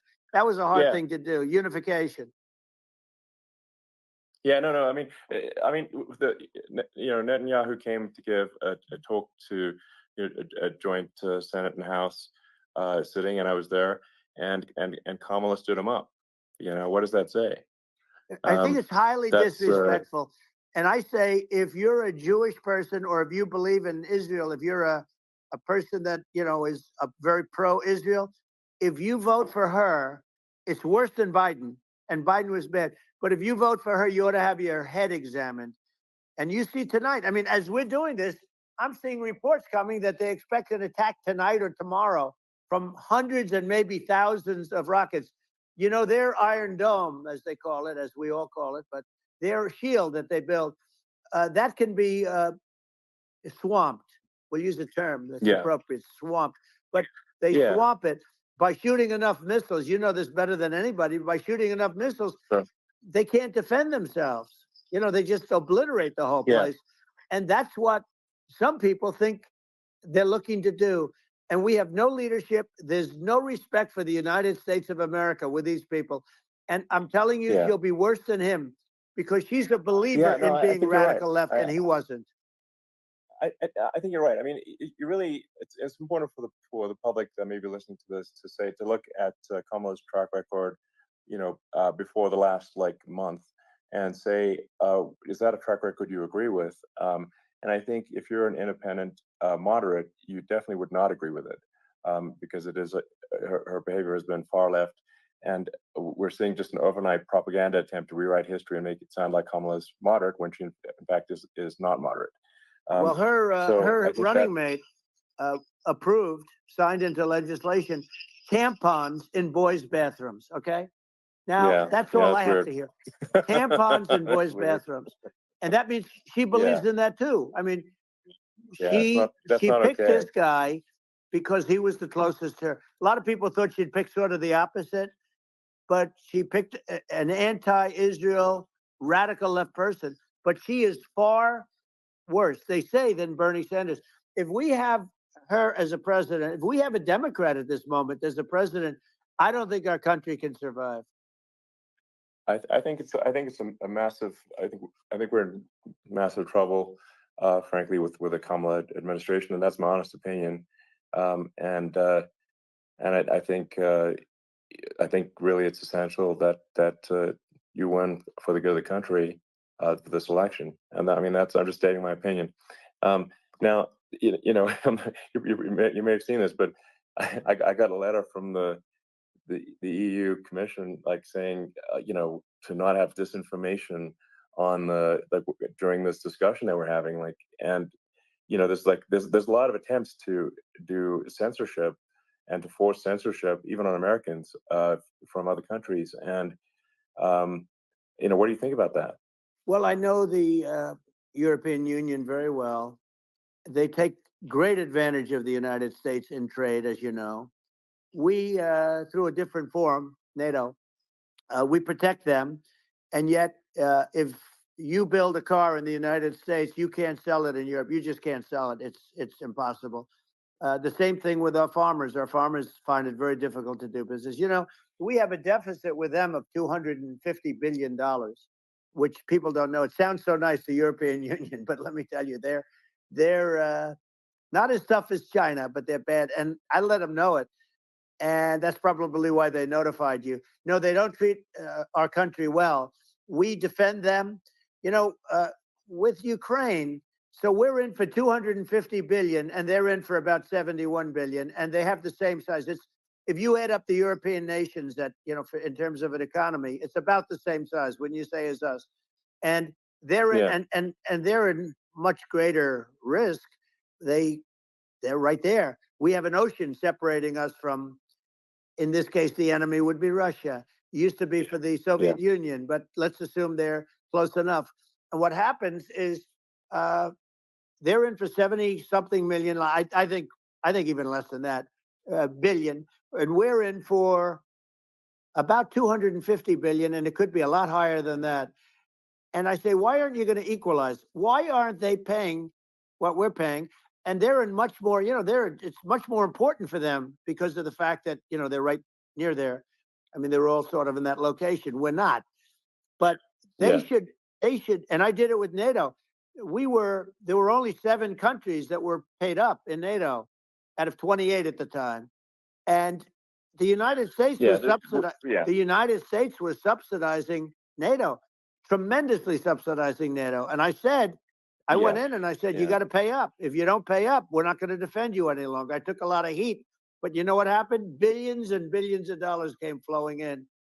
And yeah, I think a lot of the public isn't aware of the fact that the United States pays a disproportionate share of the NATO expenses. And then we get taken advantage of on trade.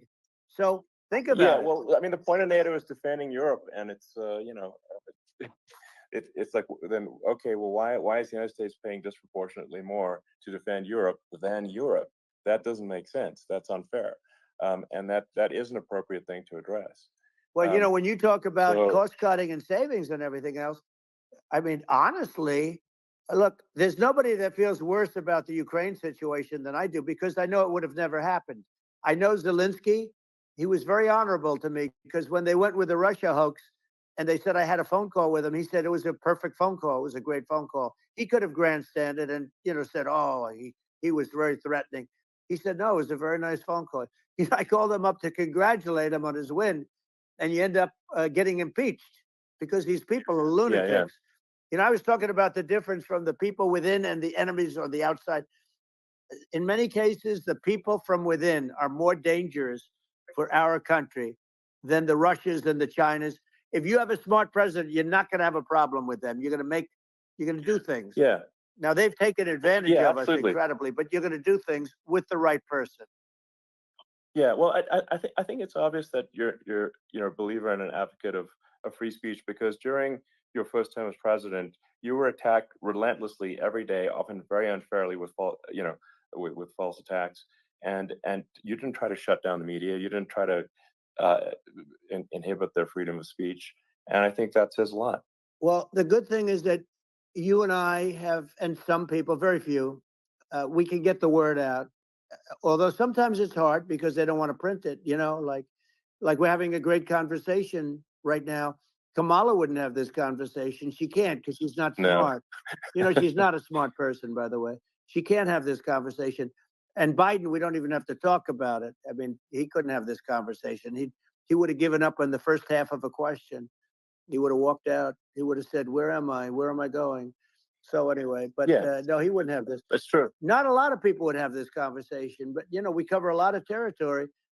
But the beauty is that we can have a conversation, and I'm able to get it out without, because I get treated unfairly. This is a really big point. You can actually have a conversation with you. Yeah, it's nice, isn't it? And you can't have a conversation with Biden or Kamala. It's like it's not possible. That's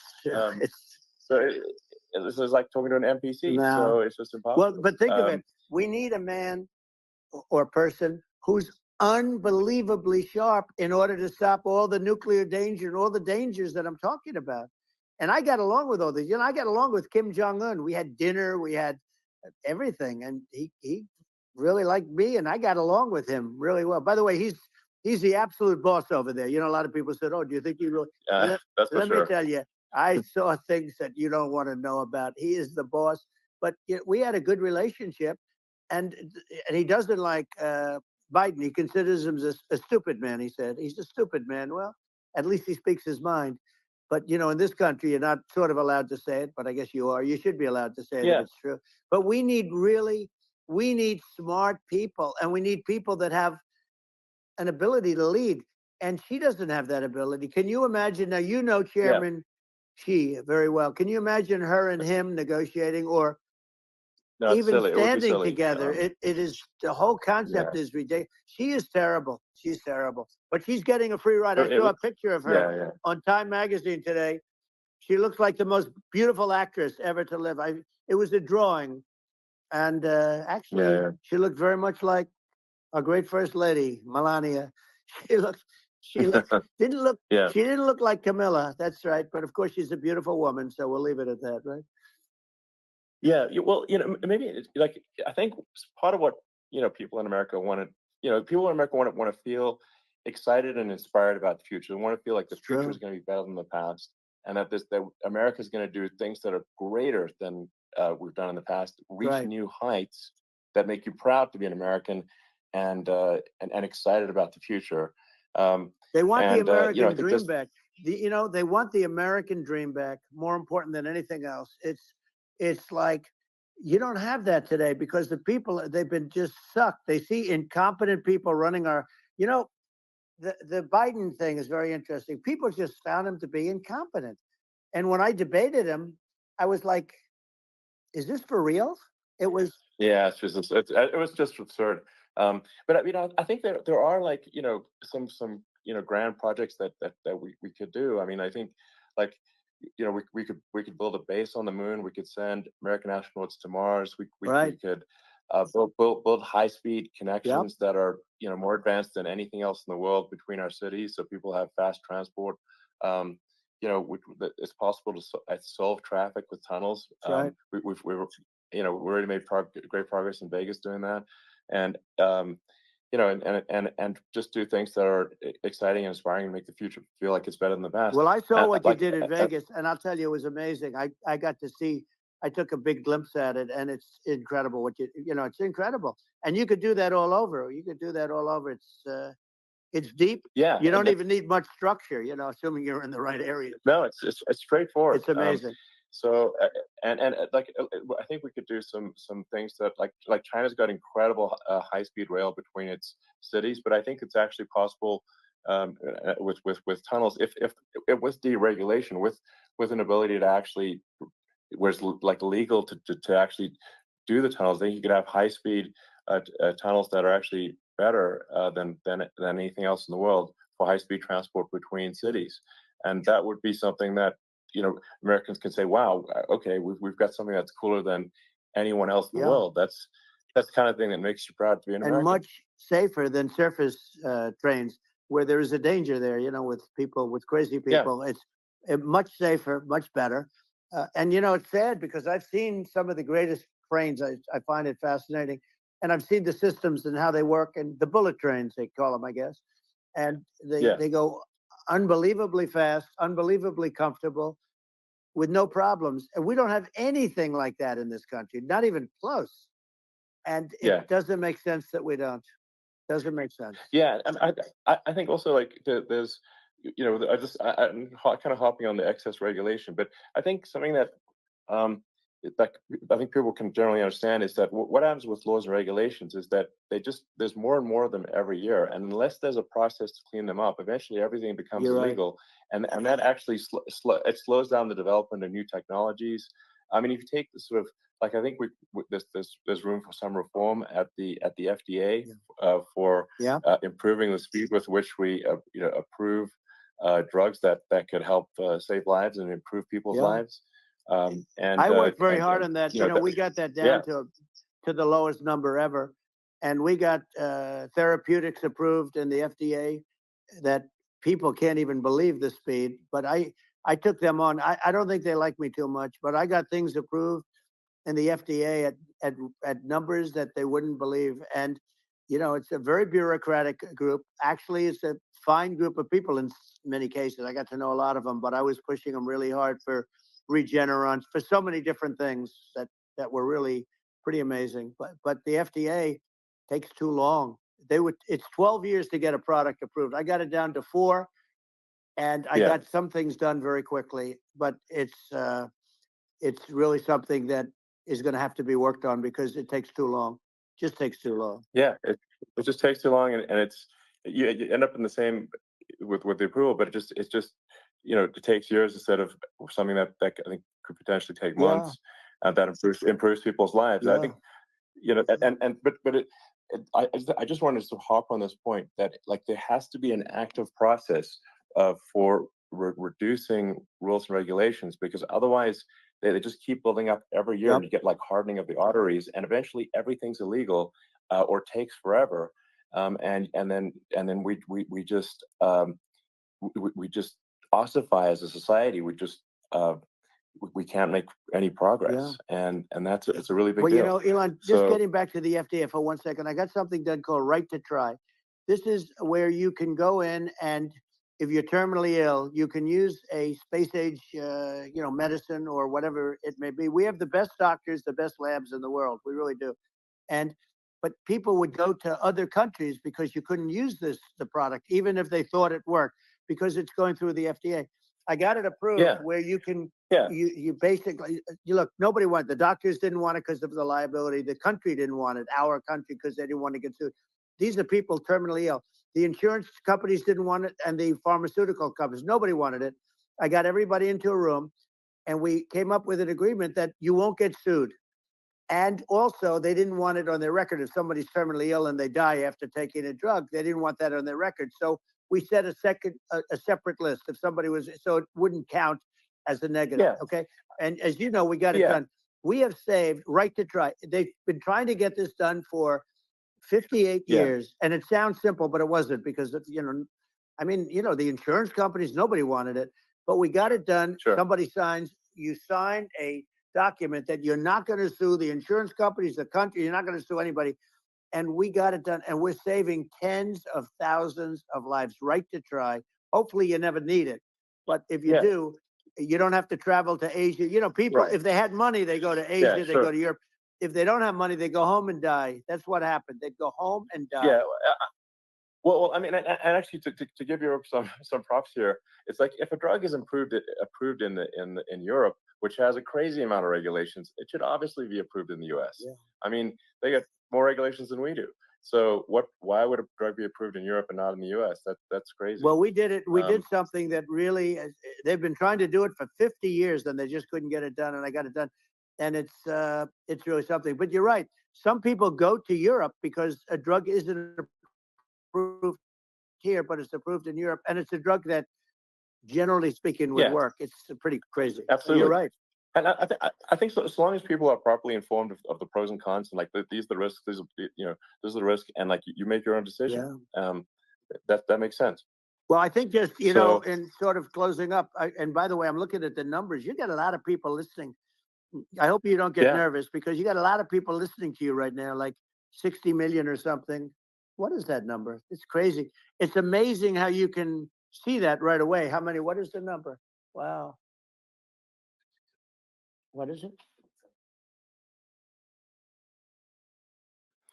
Well, wow. I think in terms of people, that's bigger than you said. You said 25, and you're much more than double that number, 25 million. I think you're going to be 60 or 70. And I guess over a period of time, hey, I congratulate you. Do I get paid for this or not? Well, I think actually in terms of the number of people that will hear this conversation over the next few days to weeks, it's going to be hundreds. That's what they say. Yeah, that's good. Well, look, it's an honor. But I just asked this: are you better off now, or were you better off when I was president? Nobody's better off now. People, you know, we put out polls on that, and nobody's better off now. Inflation has killed it. And, you know, they also feel very unsafe. You look at what's going on with a lot of different things. You look at the riots we had at the colleges over, I mean, it's ridiculous, but all of the riots, they just feel unsafe. And now they really feel unsafe because you have a new form of crime. It's called migrant crime. I call it Biden migrant crime. Maybe I'll call it Kamala migrant crime. But you know, I mean, with all these things, I always try to get to the ground truth by just asking people. And, you know, my mom lives in New York, and I was like, you know, Mom, you know, do you know, have any of your friends, you know, been attacked or assaulted? And she said, yeah, 3 of her friends in 3 separate incidents were assaulted just in recent months, just walking around the streets in New York. And I said, well, what happened to the people that assaulted them? Oh, nothing. They got away. Like, and they just know they always get away. Nothing's going to, and they don't even bother reporting it, because they know that they're not going to, you know, people are not going to get prosecuted. They just let, you know, violent criminals out in New York. The only one that gets prosecuted is Donald Trump.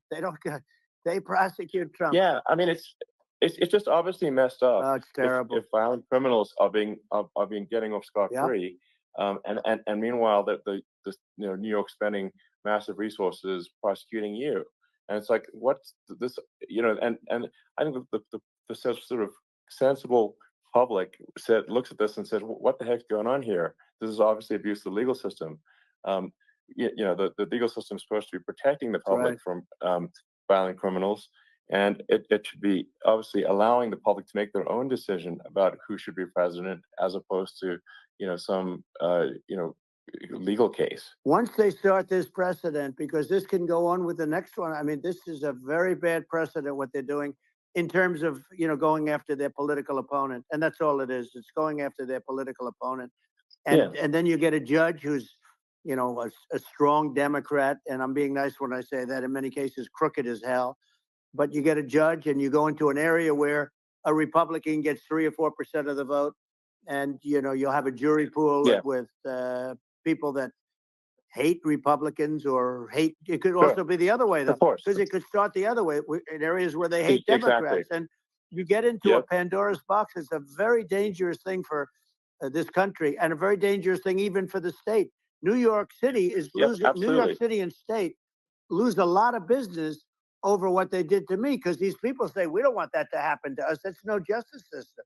You have an unfair system of Yes. justice, and it's costing New York State a tremendous amount of money. People are leaving and companies are leaving, and they won't come back. So, all of that stuff is important. But the economy now is the big thing, and we can turn that economy up so fast, and people are going to be back again. We're going to get rid of Yeah. inflation. I think there's a lot of Right. opportunity. Absolutely. Absolutely. So, And I just I, want thi- to I I want to think, congratulate you. You've done an amazing job. You have definitely got a fertile mind. We can talk. You and I can talk about rockets. it's kind of you to say. Thank Well, you. tunnels. We can talk about tunnels and rockets and electric cars. So many things. And now you're into the AI, and that's going to be another beauty, I'll say. So Yeah. it's an amazing thing you've done, Elon. It's an amazing thing, and I Well, congratulate you.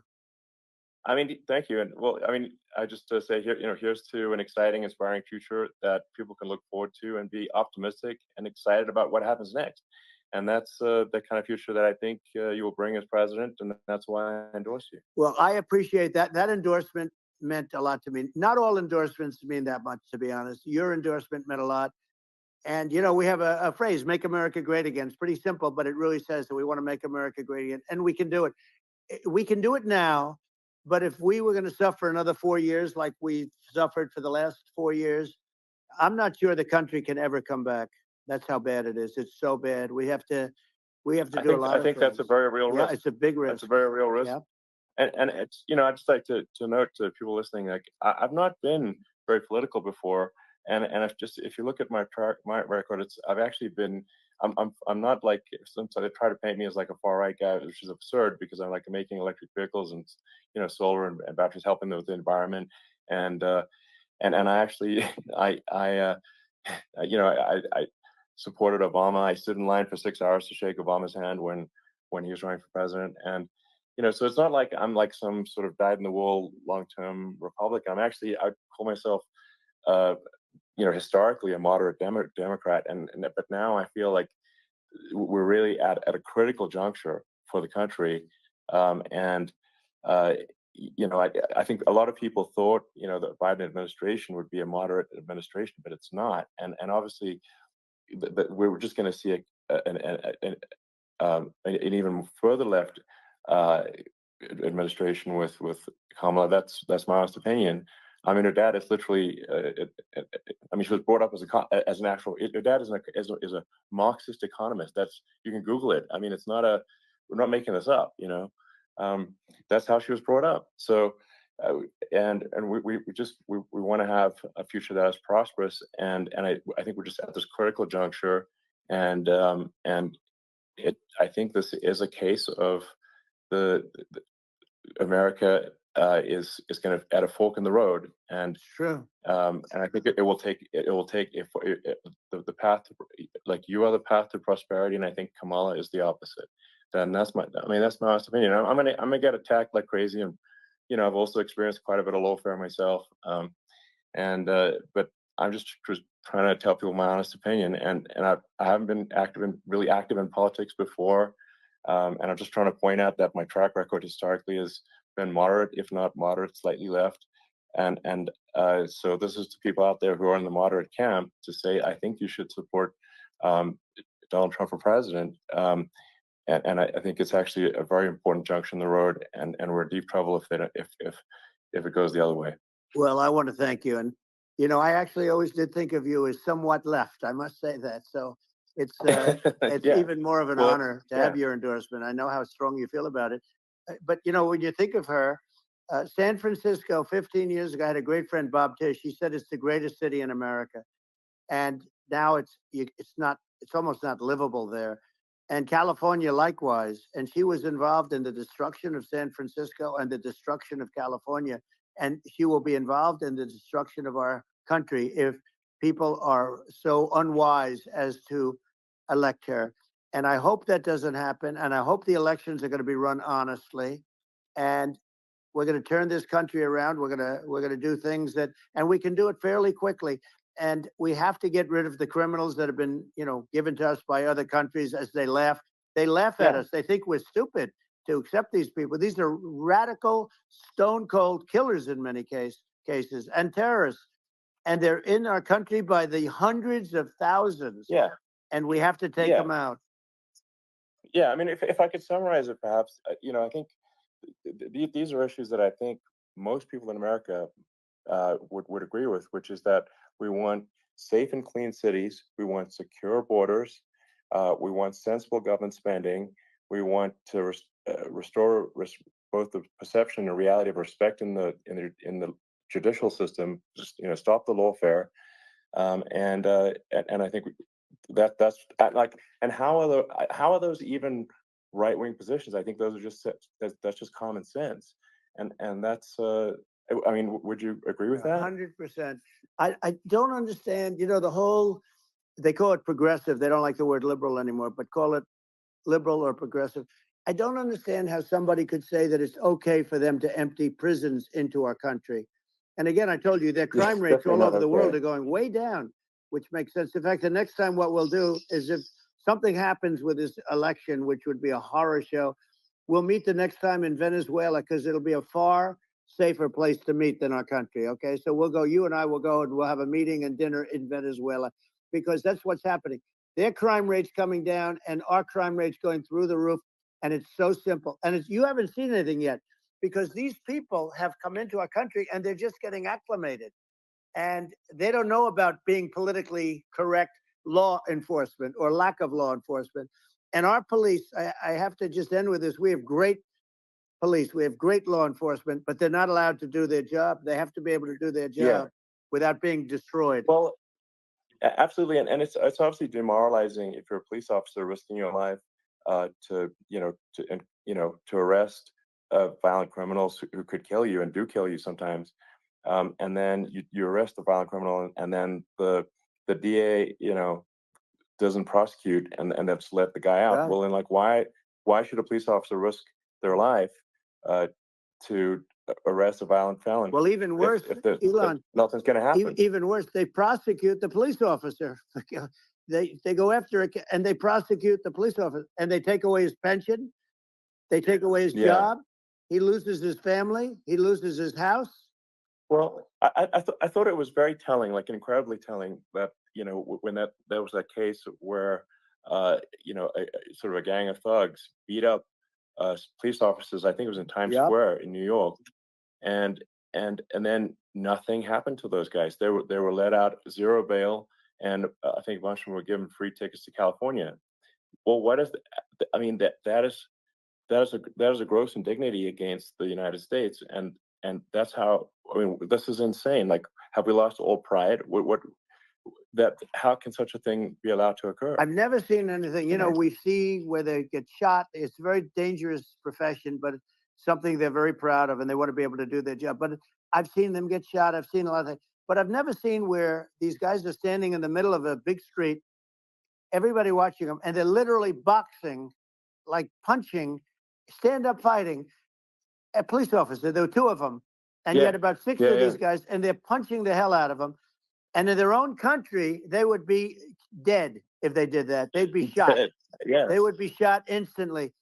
And, they come from these countries, and it's taking them a while to realize that we don't do that in this country. But in their own country, if they stood on a street and had a fight with a police officer, they would be shot. There's no political correctness. And it's such a sad, it's such a sad thing to see. And that's the reason you have crime, by the way, because we don't do anything about it. Yeah, we just cannot have a situation where our police officers are beaten up on camera by a gang of illegal immigrants, and then nothing happens to the guys that beat up the cops. I mean, and they're let out. This is Well, we're going to unacceptable. change it, and we're going to get them out of the country. You know, when I first got involved, they said you couldn't get them back to these countries. You couldn't take them back. In the case of Guatemala, Honduras, El Salvador, some others, you couldn't get them back. And I said, really? Oh, you can't get them back? Because under Obama, he couldn't get them back. They'd fly them in, and they'd put planes on the runways in these countries, so you couldn't land a plane. They'd bring them back. And the generals told me, sir, we can't bring them back. The countries won't accept MS-13 gang members. They won't accept them. And I said, really, how much do we pay these various countries in terms of economic aid, which is also somewhat ridiculous? And the answer was $750 million. I said, good. Tell them they're in default. They're delinquent. We're not paying them anymore because they won't accept it. And you know what happened? They all called me, every one of them. They said, we would be honored to take them back, sir. We would be honored. It was so easy. But it's one of those things. And we got it back. We took in so many, MS-13 is probably the worst gangs in the world. They're the most vicious, violent. We took them out of here by the thousands and got them out of here. And their countries took them back. And because I said, you're not getting any more economic aid.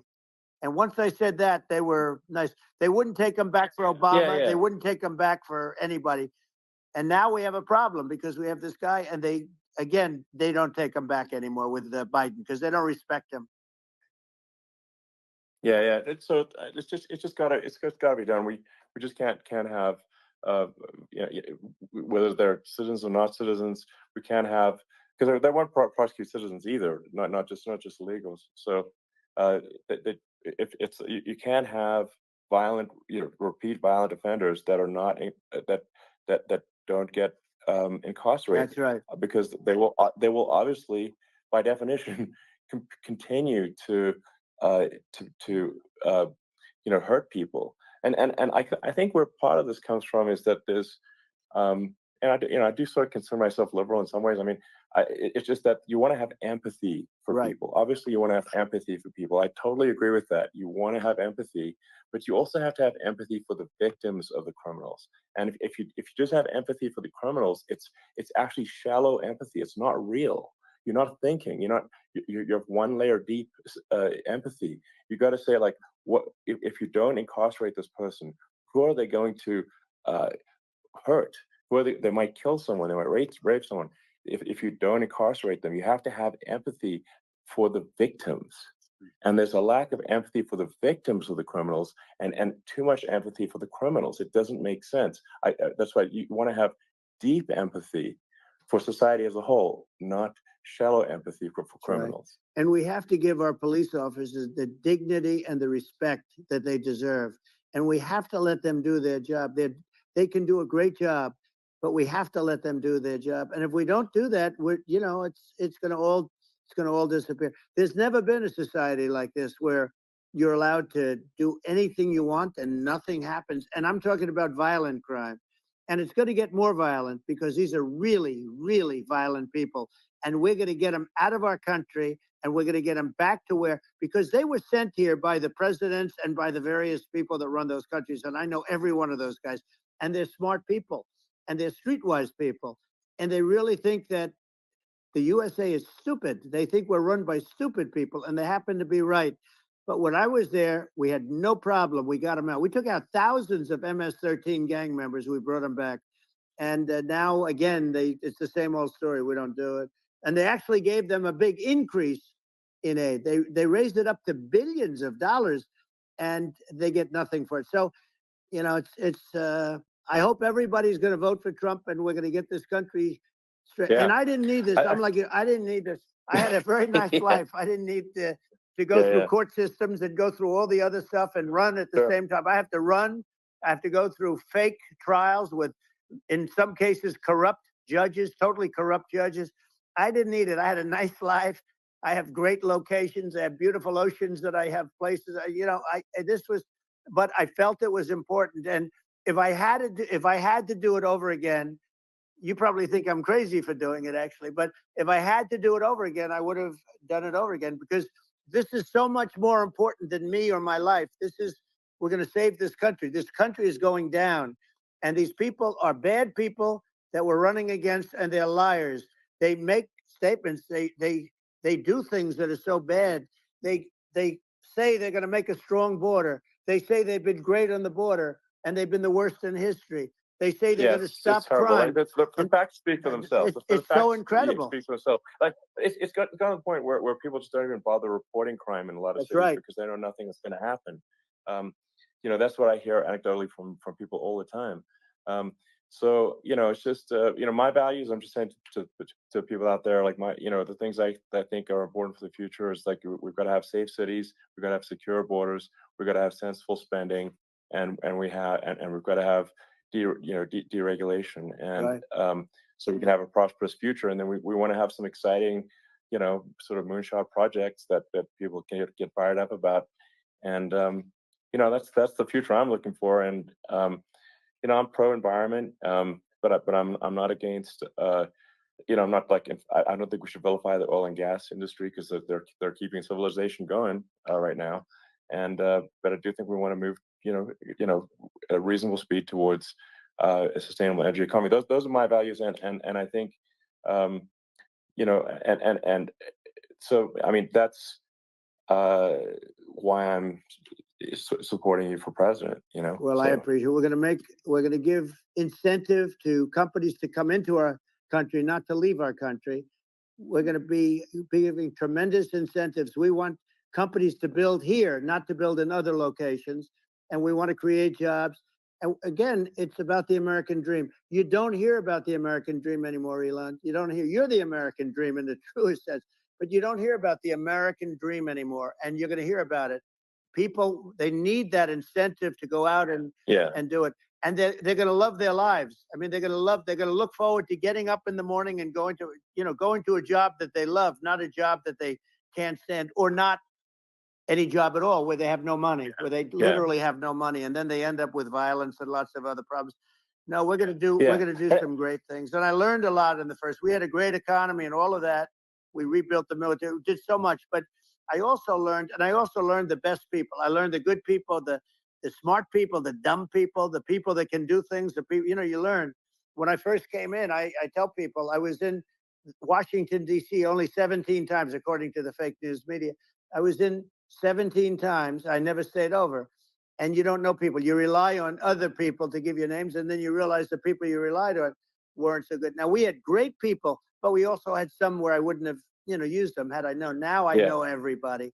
And I think we're going to really turn things around fast. We have no choice. Otherwise, we're not going to have a country. And I really appreciate this. To me, it's been a lot of fun being with you. You're an amazing guy. You've done an incredible job and a great inspiration to people, a great inspiration. And I hope you keep going and just continue to do well. And we're going to have a big election coming up. And I think November 5th will be the most important day in the history of our country. I think that election will be the most important election. And I think it'll end up being maybe the most important day in the history of our country, because if we don't win, I just feel so sorry for everybody. No, I think we're at a fork in the road of destiny of civilization, and I think we need to take the right path, and I think you're the right path. So I think that's what it comes down to. Thank you very much, Elon. It's a great honor, and we'll do it again sometime. And it's been really fun, and I hope you got a lot of viewers. I hear you got a lot, but I hope you got I know you got a lot of them. So I appreciate it. I'll see you soon. All right, sounds good. Thank you. Middle MAGA.